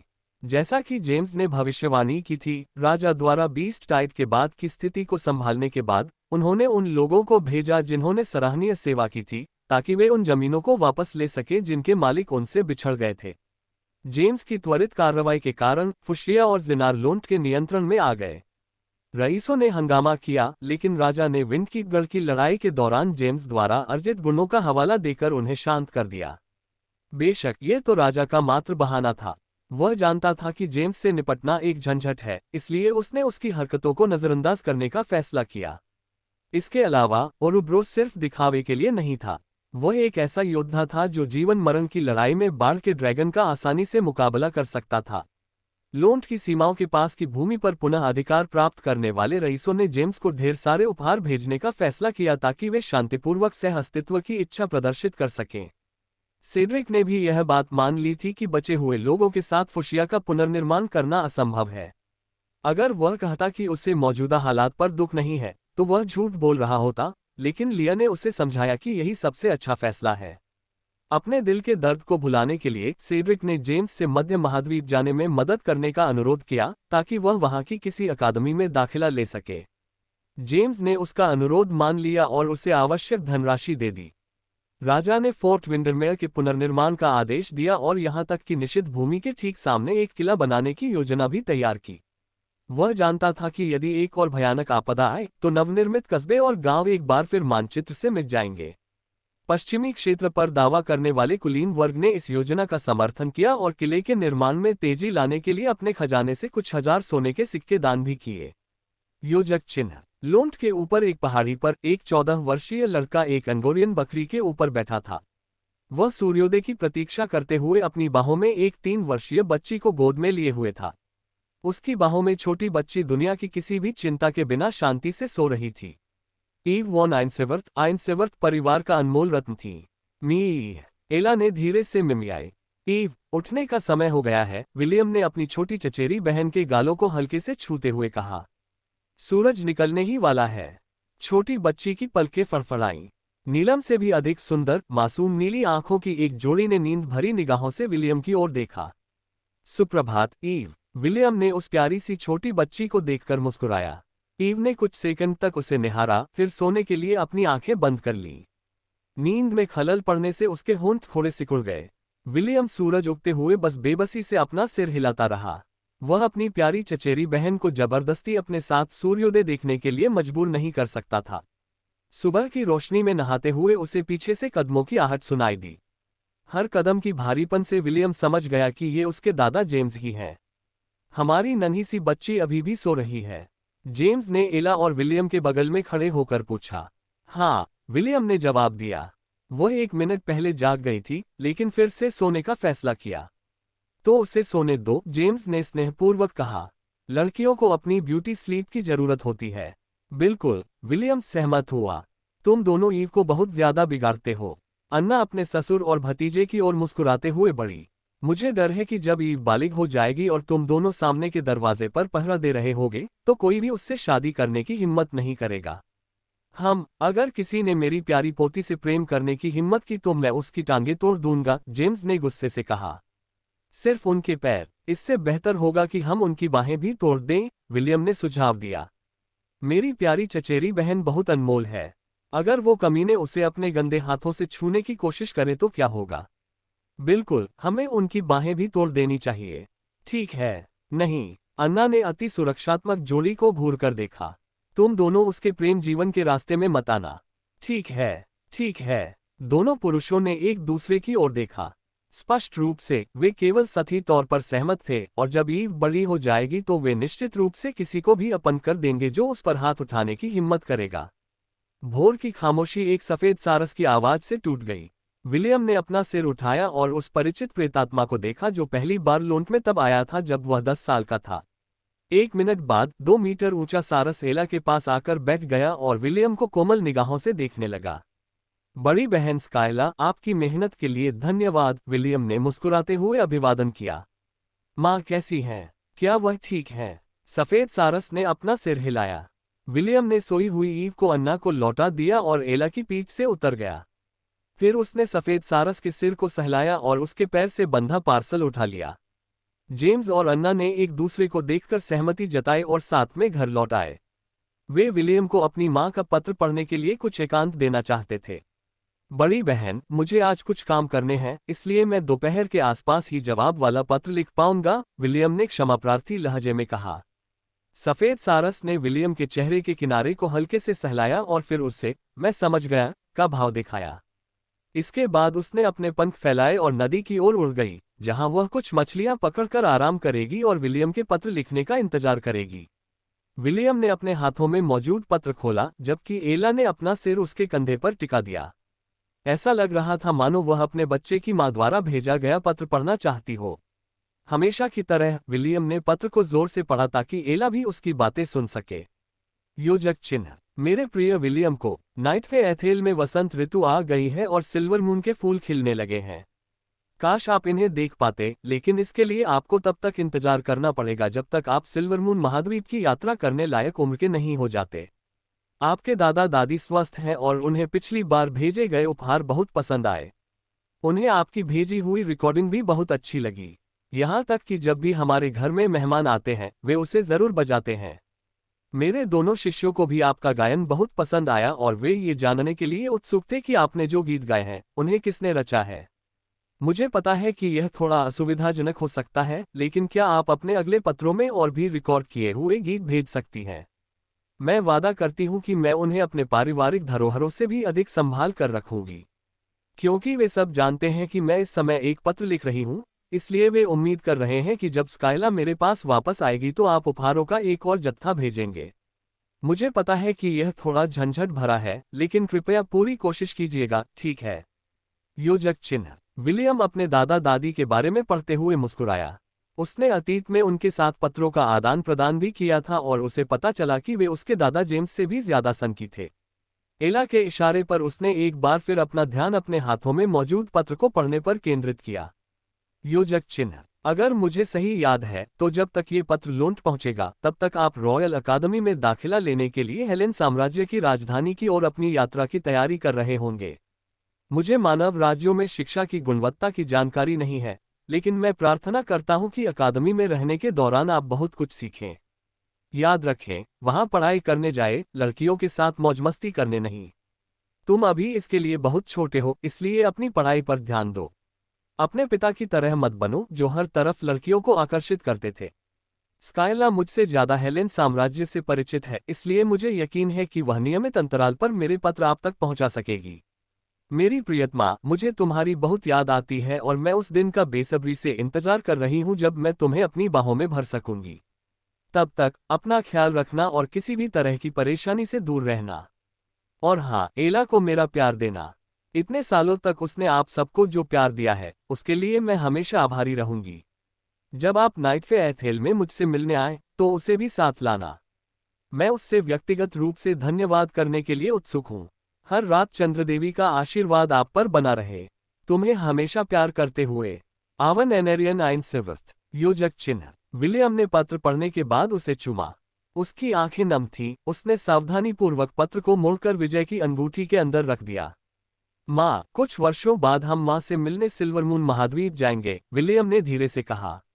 मीह, एला ने सिर हिलाया। वह विलियम की जन्मदाता माँ से मिलने के लिए भी उत्सुक थी। अगर एला को आवन से अकेले में बात करने का मौका मिलता तो वह विलियम को उसके जीवन में लाने के लिए उसे धन्यवाद देती। अपने बच्चे के बिना वह एक साधारण अंगोरियन बकरी की तरह अपना जीवन व्यतीत करती और उसे उन चीजों का अनुभव करने का मौका कभी नहीं मिलता जो उसने विलियम के साथ रहने के दौरान अनुभव की थी। अध्याय 117 राजधानी की ओर मार्च। विलियम। मालिक। सेलिन ने विलियम के चेहरे के किनारे को सहलाया। 4 साल बीत चुके थे और गुलामों के पट्टे का असर आखिरकार उस लाल बालों वाले लड़के पर से खत्म हो गया था। क्या तुम मुझसे नफरत करते हो? सेलिन ने पूछा। उसने अपने सामने खड़े उस सुंदर लड़के को घूर कर देखा और उसके जवाब का इंतजार करने लगी। गुरुजी, अगर मैं ना कहूं तो झूठ होगा, विलियम ने ईमानदारी से जवाब दिया। यद्यपि मेरे मन में आपके प्रति कुछ नाराजगी है, लेकिन मैं यह नहीं भूलूंगा कि आपने पिछले कुछ वर्षों में मेरे साथ अच्छा व्यवहार किया। आपका शिष्य बनकर मैं बहुत आभारी हूं। सेलिन मुस्कुराए और लड़के के सिर पर थपथपाते हुए बोली, मैं अब तुम्हारा कॉलर उतार दूंगी। तुम इसे पूरे समय पहनते थक गए होगे। सुंदर परी विलियम के गले से पट्टा हटाने ही वाली थी कि लड़के ने उसके हाथ पकड़ लिए और अपना सिर मजबूती से हिला दिया। इसे ऐसे ही रहने दीजिए, स्वामी। विलियम ने सेलिन को शरारती मुस्कान दी। क्या आपने मुझे नहीं बताया था कि यह आपका मेरे लिए उपहार है?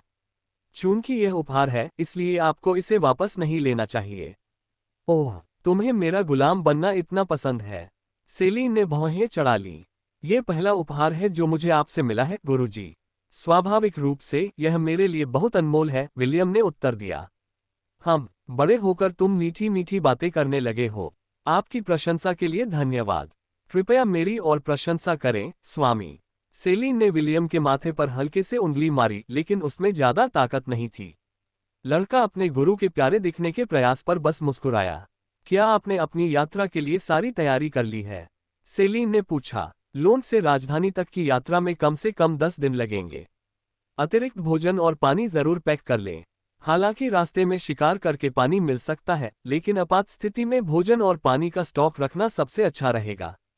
मेरे पास पहले से ही है, स्वामी जी, विलियम ने उत्तर दिया। चाची हेलेन ने मुझे आधे महीने के लिए पर्याप्त भोजन और पानी दिया है। अच्छा, सेलिन ने सिर हिलाया। रॉयल अकेडमी सीखने के लिए अच्छी जगह है। बस ध्यान रखना कि किसी मुसीबत में न पड़ना, समझी? चिंता मत करो, स्वामी जी। भले ही मैं मुसीबत मोल न लूं, मुसीबत खुद मुझे ढूंढ लेगी। मुझे इसी बात का डर है। सेलिन ने बेबसी से आह भरी। सच कहें तो विलियम को अपना शिष्य पाकर वह बहुत संतुष्ट थी। हालांकि उसने अपनी जादुई शक्ति खो दी थी, फिर भी उसने खुद को मजबूत बनाने के लिए लगातार प्रयास करना नहीं छोड़ा। पिछले कुछ वर्षों में उसने अपनी पूरी क्षमता से यह सुनिश्चित किया कि विलियम शापों और जहर के खिलाफ बहुत मजबूत प्रतिरोधक क्षमता विकसित कर ले। आखिरकार, अगर सेलिन के परिचितों को पता चल जाए कि उसकी शिष्या शापों से आसानी से प्रभावित हो जाती है, जो कि काले जादूगरों की विशेषता होती है, तो सेलिन एक बड़ा मजाक बन जाएगी। मुझे अलविदा कहना पसंद नहीं, इसलिए मैं तुम्हारे साथ लोंड के द्वार तक नहीं आऊंगी, सेलिन ने विलियम को गले लगाया। बड़े होने के बाद वापस आना। मुझे तुम्हें कुछ सिखाना है। क्या ये कोई नया जादू है? विलियम ने उत्सुकता से पूछा। हाँ, एक शक्तिशाली मंत्र जो तुम्हें अपनी सीमाओं को पार करने में सक्षम बनाएगा, सेलिन ने मुस्कुराते हुए जवाब दिया। इसलिए जब तुम्हें लगे कि राज अकादमी अब तुम्हें कुछ नहीं सिखा सकती, तो जरूर वापस आना। पता नहीं क्यों, मुझे वह मंत्र सीखने की बहुत उत्सुकता है जो आप मुझे सिखाने वाले हैं, गुरुजी। मुझे इसका इंतजार रहेगा। विलियम ने एला की पीठ पर सवार होते हुए अपने गुरु को अलविदा कहा। रॉयल अकादमी में दाखिले जल्द ही शुरू होने वाले थे, इसीलिए उसे पंजीकरण समाप्त होने से पहले राजधानी जाना जरूरी था। सेलिन और जेम्स दोनों जानते थे कि वे विलियम को लोंड जैसे छोटे कस्बे में हमेशा के लिए नहीं रख सकते। अगर वे ऐसा करते तो इससे उसका विकास रुक जाता और यह अच्छी बात नहीं थी। हालांकि विलियम केवल 14 वर्ष का था, सेलिन और जेम्स दोनों इस बात से सहमत थे कि अब लड़के के लिए दुनिया देखने का समय आ गया है। चूंकि ऐसी स्थिति थी, इसलिए हेलेन साम्राज्य की रॉयल अकादमी में जाना ही उसके लिए सबसे अच्छा स्थान होगा, जहां उसे लोंड की सीमाओं के बाहर की दुनिया के कामकाज के एक और पहलू के बारे में सिखाया जा सके। मालकिन, क्या आपको पहले से पता था? तोते बंदर ओलिवर ने पूछा। अभी कुछ कहना जल्दबाजी होगी, ओलिवर, सेलिन ने अपने इकलौते शिष्य को दूर जाते हुए देखते हुए जवाब दिया। शायद जब वह कुछ वर्षों में लौटेगा तब हमें आखिरकार जवाब मिल जाएगा। समझ गया, महोदया, ओलिवर ने सिर हिलाया। वह उस दिन का बेसब्री से इंतजार कर रहा था जब विलियम लोंड लौटेगा। मुझे उम्मीद है कि वही वह व्यक्ति होगा जिसका जिक्र भविष्यवाणी में किया गया है। ओलिवर ने विलियम को बचपन से बड़ा होते देखा था और वह लड़के के चरित्र की गारंटी दे सकता था। हालांकि उसकी प्रेमिका सेलिन की तरह ये कहना अभी भी बहुत जल्दबाजी होगी कि क्या लाल बालों वाला लड़का ही एल्फ की भविष्यवाणी को पूरा करेगा। योजक चिन्ह। हेलेन ने विलियम के कपड़े ठीक किए और उसके कंधों पर एक यात्रा का लबादा लपेट दिया। जब उसे लगा कि सब कुछ ठीक है तो उसने एक कदम पीछे हटने से पहले विलियम के गालों पर एक चुंबन दिया। जेम्स, मोड्रेड और अन्ना ने विदाई ली, जिससे विलियम की आंखों में लगभग आंसू आ गए। थियो और लोन्ट में विलियम के बाकी दोस्तों ने भी उसे गले लगाया और राजधानी की ओर उसकी सुरक्षित यात्रा की कामना की। हालांकि ईव सिर्फ 3 साल की थी, लेकिन वह बहुत समझदार लड़की थी। उसे लगा कि उसका बड़ा भाई विल उसे छोड़कर जा रहा है, इसलिए उसने विलियम के कपड़े पकड़ लिए और रोने लगी। हमारी नन्ही राजकुमारी क्यों रो रही है? विलियम ने बच्ची को अपनी बाहों में उठाए हुए पूछा। वो विल वो ईव उस पर जोक की तरह चिपक गई और उसने विलियम के यात्रा के कपड़ों को अपने आंसुओं और नाक के पानी से गीला कर दिया। नोट: हाँ, मैंने ईव के रोने के लिए वो शब्द का इस्तेमाल किया है। विलियम ने उसके गालों को चूमा और धीरे से उसके सिर के पिछले हिस्से को सहलाया। अगर उसके पास अभी भी शक्तियां होती तो शायद वह अपनी चचेरी बहन को सुलाने के लिए नींद का जादू कर देता। विल वो चला जाएगा। हाँ, वो मत जाओ आंटी अन्ना, विलियम ने विनती भरे भाव से कहा। एना आगे बढ़ी और ईव को विलियम को छोड़ने के लिए मनाने लगी। चिंता मत करो, तुम्हारा बड़ा भाई जल्द ही लौट आएगा। वह बस कुछ समय के लिए पढ़ाई करने जा रहा है। वो ईव ने विलियम के कपड़े पकड़ लिए, लेकिन अन्ना ने उसकी उंगलियां छुड़ा ली। छोटी बच्ची फूट फूट कर रोने लगी और अपने बड़े भाई विल को गले लगाने की कोशिश करने लगी। ईव के उदास चेहरे को देखकर विलियम का दिल इतना दुखा कि उसने रोती हुई लड़की को मनाने के लिए अपने गुप्त हथियारों में से एक का इस्तेमाल करने का फैसला किया।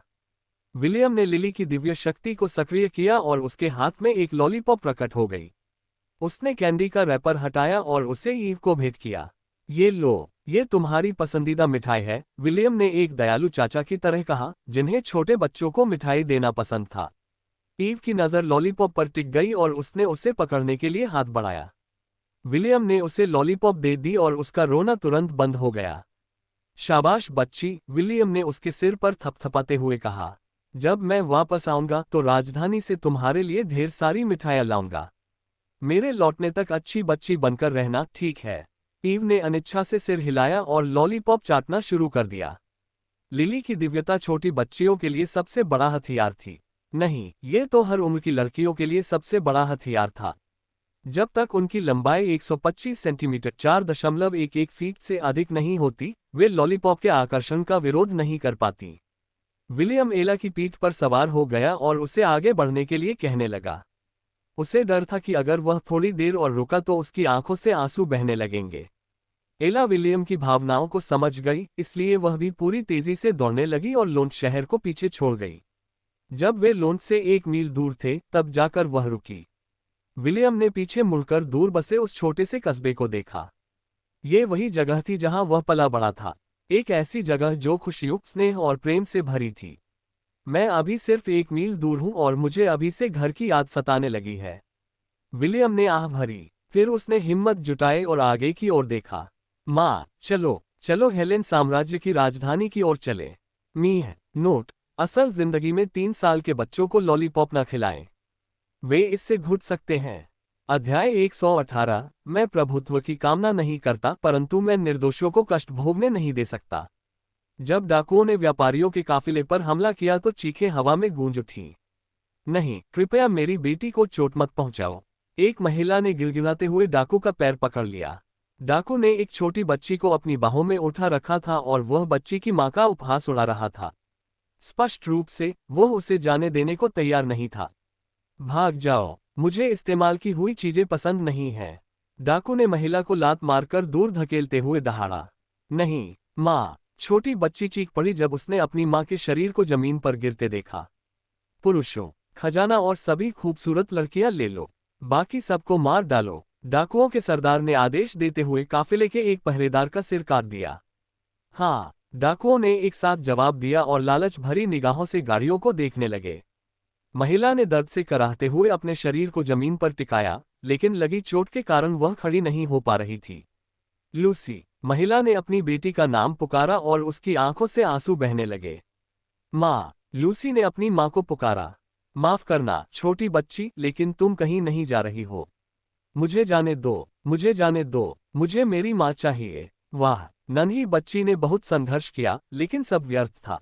डाकू उससे कहीं अधिक बलवान था और वह केवल रोने और अपनी माँ को पुकारने के अलावा कुछ नहीं कर सकती थी। व्यापारियों के समूह में अफरा तफरी मच गई क्योंकि डाकुओं ने जमकर लूटपाट और हत्याएं की। पहरेदारों के लिए उनसे लड़ना मुश्किल हो रहा था क्योंकि डाकुओं की संख्या अधिक थी। 100 से अधिक डाकू अचानक कहीं से प्रकट हुए और उन पर घात लगाकर हमला कर दिया। व्यापारी समूह के नेता बेंजामिन ने अपने आदमियों का नेतृत्व किया और अपनी पूरी ताकत से डाकुओं का मुकाबला किया। हालांकि उनके दुश्मन उनसे कहीं अधिक शक्तिशाली और युद्ध में अनुभवी थे। जब उम्मीद लगभग खत्म हो गई थी और अंत निकट था, तभी एक तीर की सीटी जैसी आवाज हवा में गूंजी। वह तीर उस आदमी के माथे पर जा लगा जिसने अपनी बाहों में एक छोटी बच्ची को पकड़ रखा था, जो अपनी मां के पास भागने के लिए लगातार संघर्ष कर रही थी। सब कुछ इतनी तेजी से हुआ कि डाकू जमीन पर गिर पड़ा। उसे पता ही नहीं चला कि उसकी मौत कैसे हुई। मैं प्रभुत्व की कामना नहीं करता, लेकिन मैं निर्दोषों को कष्ट सहने नहीं दे सकता, एक युवा लड़के की आवाज अराजक युद्ध क्षेत्र में गूंज उठी। डाकुओं के सरदार ने आवाज की दिशा में घूरकर देखा और उसे एक लड़का दिखाई दिया, जिसने सिर पर हुड वाला चोगा पहना हुआ था और वह एक अंगोरियन बकरी के ऊपर बैठा था, जिसके हाथ में धनुष और बाण थे। द्वार खुला है। विलियम ने अपने धनुष पर एक और तीर चढ़ाते हुए और निशाना साधते हुए बुदबुदाया। उसकी पीठ पीछे एक द्वार प्रकट हुआ और अंगोरियन युद्ध आइबेक्सों का एक झुंड क्रोध से डाकुओं की ओर दौड़ पड़ा। विलियम का तीर सीधा और सटीक निशाना लगाते हुए एक डाकू की गर्दन में जा लगा, जिसने अपने कंधे पर एक छोटे लड़के को बिठा रखा था। मां, युद्ध घोष करो, विलियम ने आदेश दिया। मी एला की युद्ध घोषणा युद्ध क्षेत्र में गूंज उठी, जिससे विलियम के पशुओं के झुंड की क्षमता में 30% की वृद्धि हुई। ये बकरियां इतनी ताकतवर क्यों हैं? आह! एक डाकू घबराकर चिल्लाया जब एक चमकदार नीले सींग ने उसकी छाती को भेद दिया। ये हो ही नहीं सकता, ये मुमकिन ही नहीं। युद्ध करने वाले आइबेक्सों को देखकर डाकुओं का सरदार पीछे हट गया। उत्तरी क्षेत्रों के ये युद्ध शिकारी जानवर यहाँ कैसे आ गए? व्यापारी समूह के नेता बेंजामिन को लगा कि युद्ध का रुख उनके पक्ष में बदल गया है। उन्होंने तुरंत अपने आदमियों को आदेश दिया कि वे अंगोरियन युद्ध आइबेक्सों का समर्थन करें जो प्रकट हुए थे, और उन्होंने नए जोश के साथ डाकुओं के खिलाफ लड़ाई लड़ी। बेंजामिन ने इन जानवरों को पहले कभी नहीं देखा था, लेकिन डाकुओं के सरदार के शब्दों में हैरानी और अविश्वास झलक रहा था। एक व्यापारी होने के नाते वो उत्तर की जनजातियों से भली भांति परिचित था, लेकिन वे वहां कभी व्यापार के लिए नहीं गए थे।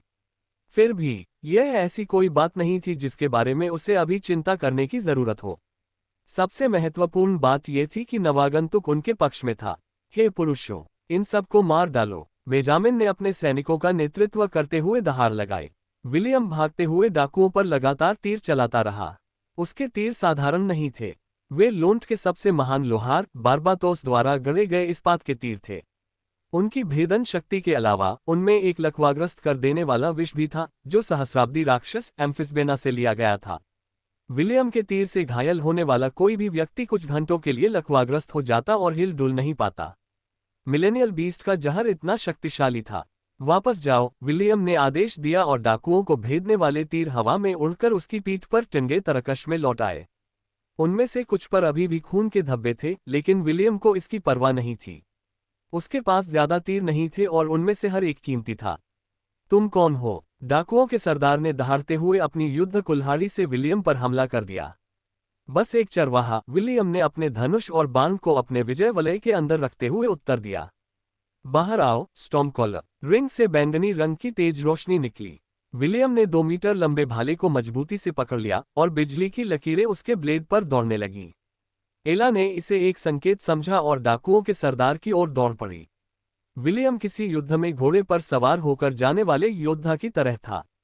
जैसे ही डाकुओं का सरदार करीब आया, उसका भाला वार करने के लिए तैयार था। 13वीं कक्षा के बिजली देवता युद्ध कला के शिष्य विलियम दहाड़ा। हम पर हमला करो, गेबोल्ट। विलियम ने स्टॉर्मकॉलर को फेंका और भाले के ऊपरी हिस्से से बिजली की कड़क निकली। डाकुओं का सरदार जानता था कि वह सीधे हमले का सामना नहीं कर सकता, इसलिए वह बचने के लिए एक तरफ कूद गया। वह सफल रहा और भाला उसके बगल से कुछ सेंटीमीटर की दूरी से निकल गया। डाकुओं का सरदार तुरंत जमीन पर बैठ गया और विलियम से भिड़ने के लिए तैयार हो गया। उसी समय उसके कानों में कुछ शब्द गूंजने लगे। ओ माय वाह मो! डाकुओं के सरदार को ये शब्द समझ नहीं आए क्योंकि ये उस भाषा में कहे गए थे जिससे वो परिचित नहीं था। उसी क्षण उसका चेहरा उतर गया और उसके पैर लड़खड़ा गए। जैसे ही डाकुओं का सरदार गिरा, गति के कारण उसका शरीर जमीन पर घिसकता हुआ एला के खुरों के ठीक सामने आकर रुका। जिस प्रकार विलियम ने अपने तीर से जिस डाकू को मारा था, उसी प्रकार डाकू सरदार की भी मृत्यु इस बात से अनजान रही कि उसकी मृत्यु कैसे हुई। विलियम ने एला के खुरों के नीचे पड़े शव की ओर एक नज़र भी नहीं डाली और स्टॉर्मकॉलर को नियंत्रित करने के लिए हाथ हिलाया। एंसेवर्थ परिवार की पुश्तैनी संपत्ति स्टॉर्मकॉलर युद्ध के मैदान में मृत्यु के देवता की तरह डाकुओं की जान लेती हुई आगे बढ़ रही थी। जब आखिरी डाकू जमीन पर गिरकर मर गया तो बेंजामिन और उसके आदमियों ने खुशी मनाई और अपनी जीत की घोषणा करने के लिए अपने हाथों में हथियार उठा लिए। व्यापारियों के समूह में सभी ने राहत की सांस ली क्योंकि वे डाकुओं द्वारा पूरी तरह से मारे जाने से बच गए थे। बेंजामिन अभी अपने उपकारी को धन्यवाद देने ही वाला था कि उसने देखा कि हुड पहने वह लड़का गायब हो गया था। यहाँ तक कि डाकुओं को कुचलकर मार डालने वाले एंगोरियन युद्ध आइबेक्स भी कहीं नजर नहीं आ रहे थे। बेंजामिन और उसके गार्ड एक दूसरे को अचंभित भावों से देखने लगे, जिससे उन पर एक विचित्र सन्नाटा छा गया। क्या हमें अभी अभी किसी भूत ने बचाया? एक गार्ड ने हकलाते हुए आवाज में पूछा। ऐसा तो हो ही नहीं सकता, है ना? दूसरे गार्ड ने अपनी राय रखी। व्यापारी समूह में सभी की यही राय थी, लेकिन सच्चाई यही थी कि वे अपने उपकारी को नहीं ढूंढ पाए। एक भूत की तरह वह हवा के झोंके की तरह प्रकट हुआ और गायब हो गया। वह सचमुच में था। जमीन पर बैठी अपनी मां को सहारा दे रही छोटी बच्ची चिल्लाई। वह भूत नहीं है, उसने मुझे और मां को उन बुरे डाकुओं से बचाया। सभी ने लड़की की ओर देखा और सिर हिलाया। उन्होंने उस छोटे लड़के को अपनी आंखों से देखा था, इसलिए उनके लिए ये कहना असंभव था कि वह वास्तविक नहीं था। हाँ, वह सचमुच में मौजूद था, उतना ही वास्तविक जितना आप और मैं, बेंजामिन ने जवाब दिया। भविष्य में अगर हमारी मुलाकात उससे दोबारा हुई तो हम उसका उचित धन्यवाद करेंगे। अपने लोगों को शांत करने के लिए बेंजामिन के पास कहने के लिए बस यही एक बात थी। फिर भी अपने दिल की गहराई में वह चाहता था कि वह उस रहस्यमय लड़के से एक बार फिर मिले जिसने बिना किसी इनाम की मांग किए उन सभी की जान बचाई थी। जब यह व्यापारी समूह अपने गंतव्य पर पहुंचा तो एंगोरियन युद्ध आइबेक्स के झुंड का नेतृत्व कर रहे एक युवा चरवाहे की कहानी पूरे देश में फैल गई।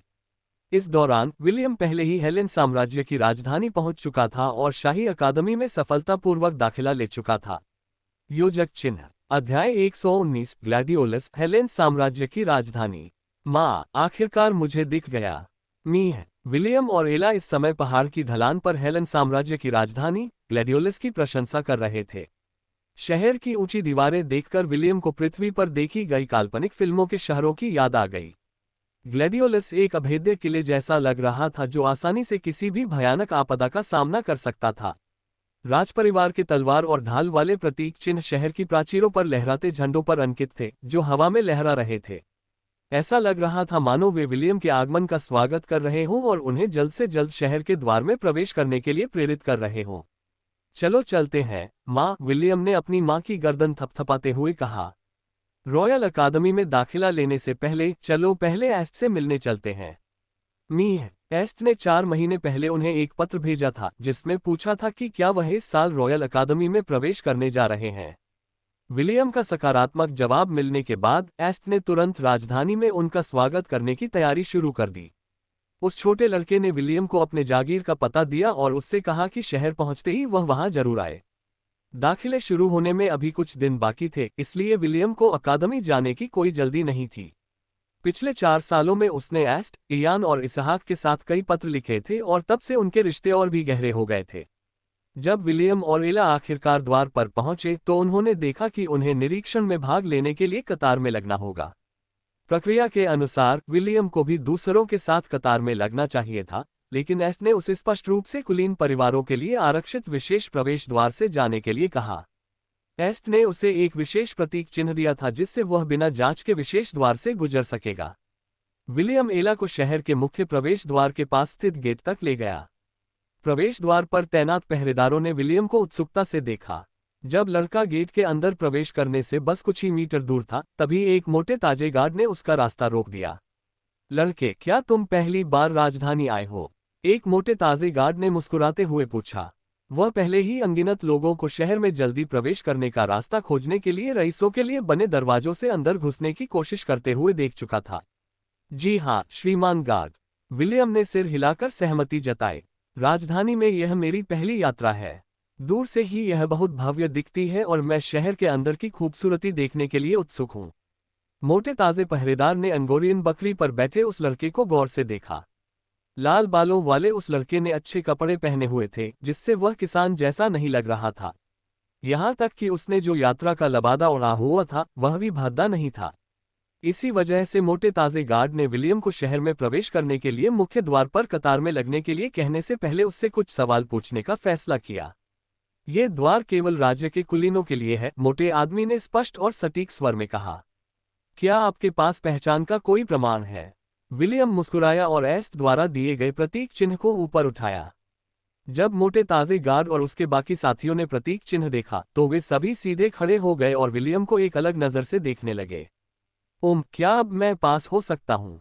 विलियम ने पूछा। जी, मोटे गार्ड ने हकलाते हुए कहा और विलियम को जाने देने के लिए एक तरफ हट गया। धन्यवाद श्रीमान गार्ड, मुझे धन्यवाद देने की कोई जरूरत नहीं है। मैं तो बस अपना कर्तव्य निभा रहा हूँ महोदय। विलियम ने सिर हिलाया। उसे अब भी संदेह था कि एस्ट द्वारा दिया गया प्रतीक चिन्ह वास्तव में काम कर रहा था या नहीं। सौभाग्य से वह असली था और वह बिना किसी समस्या के द्वार से अंदर प्रवेश कर सका। वाह! विलियम अपनी आंखों को हैरानी से सामने खड़े मध्ययुगीन शहर को घूर रहा था। पत्थरों से बनी सड़कें और इमारतें देखकर विलियम का दिल जोर से धड़कने लगा। किसी कारणवश उसे अपने दिमाग में एक बड़े युद्ध की पृष्ठभूमि में संगीत सुनाई दे रहा था जो बस होने ही वाला था। कई लोगों ने विलियम की भोली भाली निगाहों को देखा और तुरंत उसे देहाती समझ लिया। वहीं कुछ अन्य लोग उसे देखकर हंस रहे थे। उन्हें यह देखकर हंसी आ रही थी कि एक छोटा लड़का बकरी की पीठ पर बैठा है। हालांकि यह कोई अनसुनी घटना नहीं थी, फिर भी ग्लैडियोलस शहर में इस तरह का दृश्य देखना उनके लिए पहली बार था। मीह, माफ करना माँ, मैं बहक गई थी। मीह। एला ने विलियम को उसकी स्तब्धता से बाहर निकाला क्योंकि वह समझ गई थी कि लोग उसके बच्चे को मजाक और उपहास से देख रहे हैं। अगर विलियम ने शहर में प्रवेश करने से पहले उससे ठीक से व्यवहार करने के लिए नहीं कहा होता तो वह शायद उन लोगों पर हमला कर देती और उनके चेहरों पर लात मार देती। विलियम ने जब खुद को संभाला तो उसने शहर में एस्ट के हवेली का पता लगाने के लिए लोगों से पूछताछ करने का फैसला किया। हैरानी की बात यह थी कि जिन लोगों से उसने पूछा उनमें से किसी को भी लिलाक लेन का पता नहीं था। ऐसी स्थिति में विलियम ने दूर से गश्त कर रहे एक गार्ड से पूछने का फैसला किया। पहले तो गश्ती दल के पहरेदारों ने उसे नजरअंदाज किया, लेकिन विलियम पूरी तैयारी के साथ आया था। उसने अपनी अंगूठी से प्रतीक चिन्ह निकाला और पहरेदार कप्तान को दिखाया। ठीक वैसे ही जैसे शहर के द्वार पर हुआ था, गश्ती दल के पहरेदारों का विलियम के प्रति व्यवहार अचानक पूरी तरह बदल गया। लिलाक लेन, विलियम द्वारा पूछे गए गार्ड कैप्टन ने सोचते हुए कहा। नाम तो जाना पहचाना लग रहा है, लेकिन मुझे याद नहीं आ रहा कि यह कहाँ है। कैप्टन, क्या वह गली शहर के दूसरे तल पर स्थित नहीं है? गार्ड कैप्टन के साथी ने टिप्पणी की। मुझे अतीत में कई बार उस क्षेत्र में गश्त करने का काम सौंपा गया है, इसलिए मुझे पूरा यकीन है कि लिलाक लेन ग्लैडियोलस के दूसरे तल पर ही है। तो क्या आप कृपया मुझे बता सकते हैं कि दूसरी मंजिल तक कैसे जाना है? विलियम ने विनती की। मैं एक दोस्त से मिलने आया हूं और उसका घर लिलाक लेन पर स्थित है।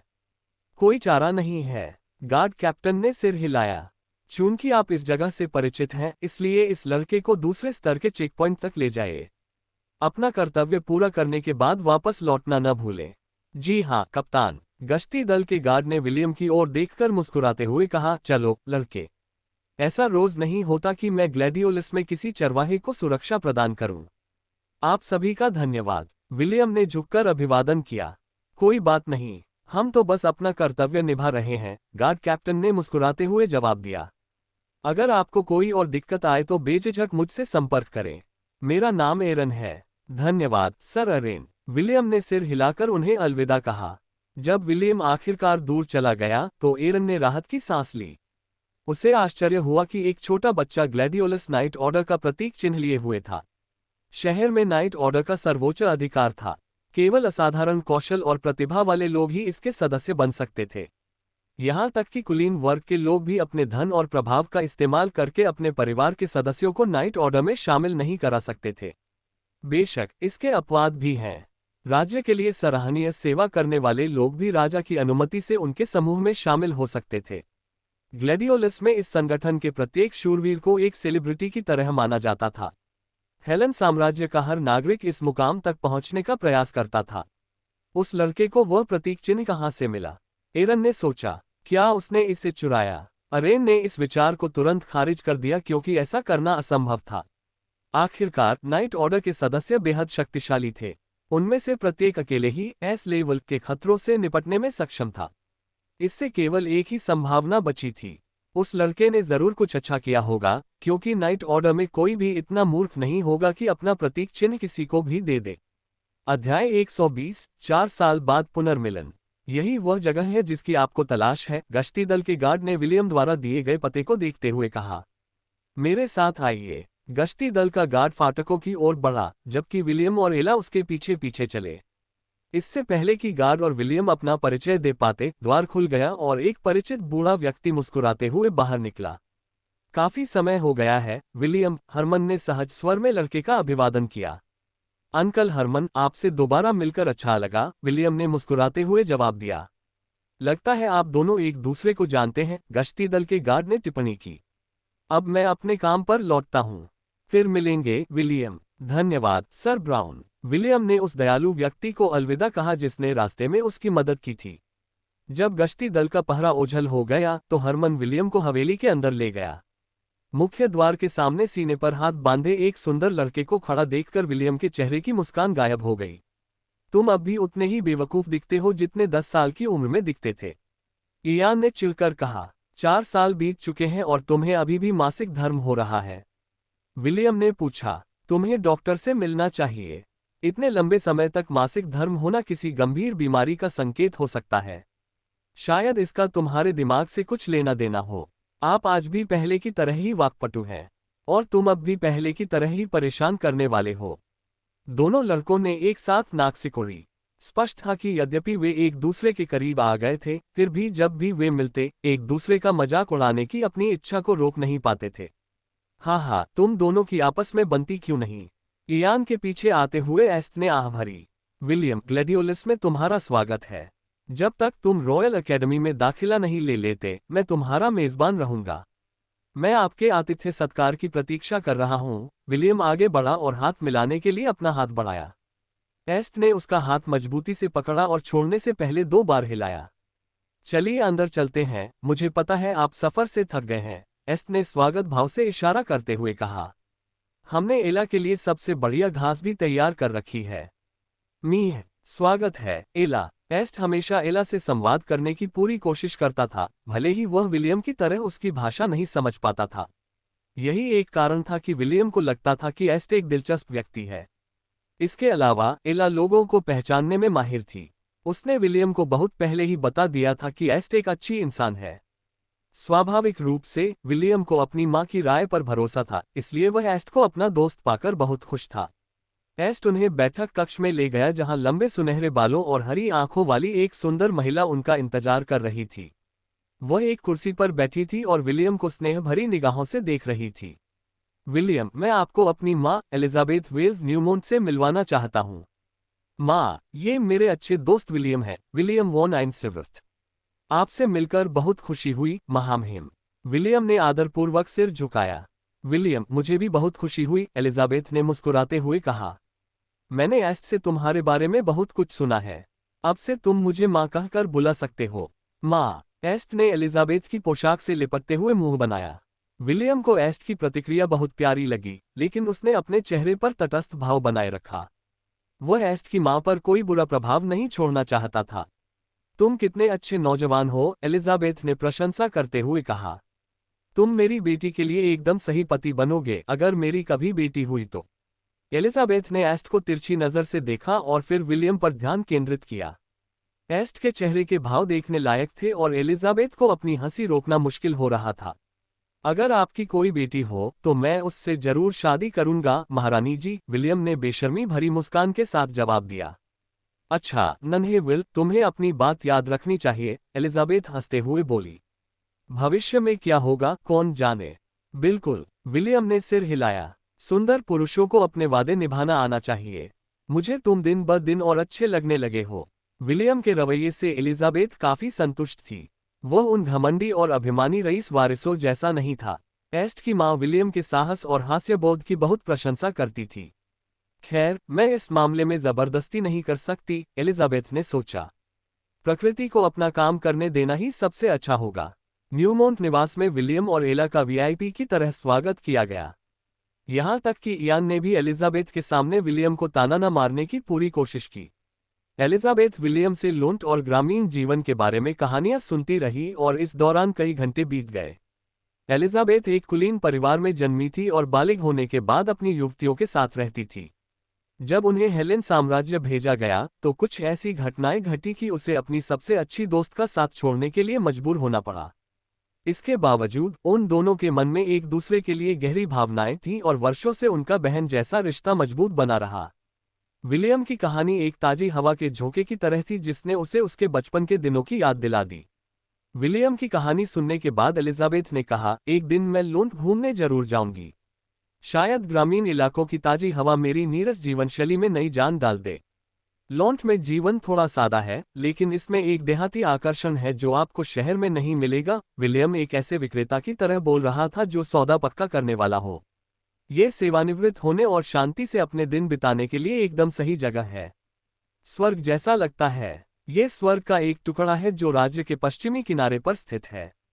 मुझे यकीन है कि आपको ये बहुत पसंद आएगा, लेडी एलिजाबेथ। मैं भी यही कामना करता हूँ, नन्हेविल। मेरे दादाजी कीड़े मकोड़ों के प्रति भले ही कंजूस हों, लेकिन वे मेहमानों को पुराने दोस्तों की तरह मानते हैं। शायद आप दोनों की आपस में अच्छी बनेगी, मैडम। अरे वाह, मैं आपके दादाजी से मिलने के लिए बहुत उत्सुक हूँ। एलिजाबेथ हंसी। हमारे परिवारों के बीच अच्छे संबंधों की नींव रखना ही सबसे अच्छा होगा। विलियम को पता नहीं था कि एलिजाबेथ क्या सोच रही है, क्योंकि वह उस समय बहुत खुश था। उसे यह एहसास हो गया था कि उसके सामने खड़ी खूबसूरत महिला वास्तव में उसके गृहनगर घूमने में दिलचस्पी रखती है। जल्दी खाना खाने के बाद विलियम और एला अपने लिए विशेष रूप से तैयार किए गए कमरे में चले गए। कमरा बहुत विशाल था और उसमें एक बड़ा बिस्तर था। विलियम ने तकिए पर सिर रखते ही तुरंत नींद आ गई। वह पिछले कुछ दिनों से कैंपिंग कर रहे थे और बाहर सोना उतना आरामदायक नहीं था जितना कि मार्शमैलो से बने बिस्तर पर सोना। एला उसके बगल में लेट गई क्योंकि बिस्तर उन दोनों के लिए काफी बड़ा था। वह भी यात्रा से थक चुकी थी। कमरे की दीवारों पर हल्की खर्राटों की आवाज गूंज रही थी और दोनों मेहमान गहरी नींद में सो रहे थे। योजक चिन्ह। एस्ट, विलियम बिल्कुल वैसा ही है जैसा आपने उसका वर्णन किया था, एलिजाबेथ ने अपने बेटे के सिर पर थपथपाते हुए कहा। एक बहुत ही दिलचस्प फिर भी रहस्यमय लड़का। ये दुख की बात है कि उसकी जादुई शक्ति सील कर दी गई है। मुझे चिंता है कि अकादमी में उसके साथ कैसा व्यवहार किया जाएगा। एस्ट ने आह भरी। संभवतः उसे मार्शल आर्ट कक्षाओं में भेजा जाएगा क्योंकि वह जादू का उपयोग करने में असमर्थ है। आपको उसके बारे में चिंता करने की जरूरत नहीं है, एलिजाबेथ ने जवाब दिया। जो व्यक्ति आपके लिए गिरते हुए आकाश को थामने के लिए आगे आया है, उस पर रॉयल अकादमी की छोटी मोटी व्यवस्था का कोई असर नहीं पड़ेगा। वास्तव में मैं उसके द्वारा मचाई जाने वाली शरारतों का बेसब्री से इंतजार कर रही हूँ। एलिजाबेथ अनजाने में ही हंस पड़ी। मुझे रॉयल अकेडमी के डीन के लिए अभी से ही बुरा लग रहा है। इस साल उन्हें एक बहुत ही शरारती छात्र मिलने वाला है। एस्ट ने विलियम को कुछ शरारत करते हुए कल्पना की और हंसे बिना नहीं रह सका।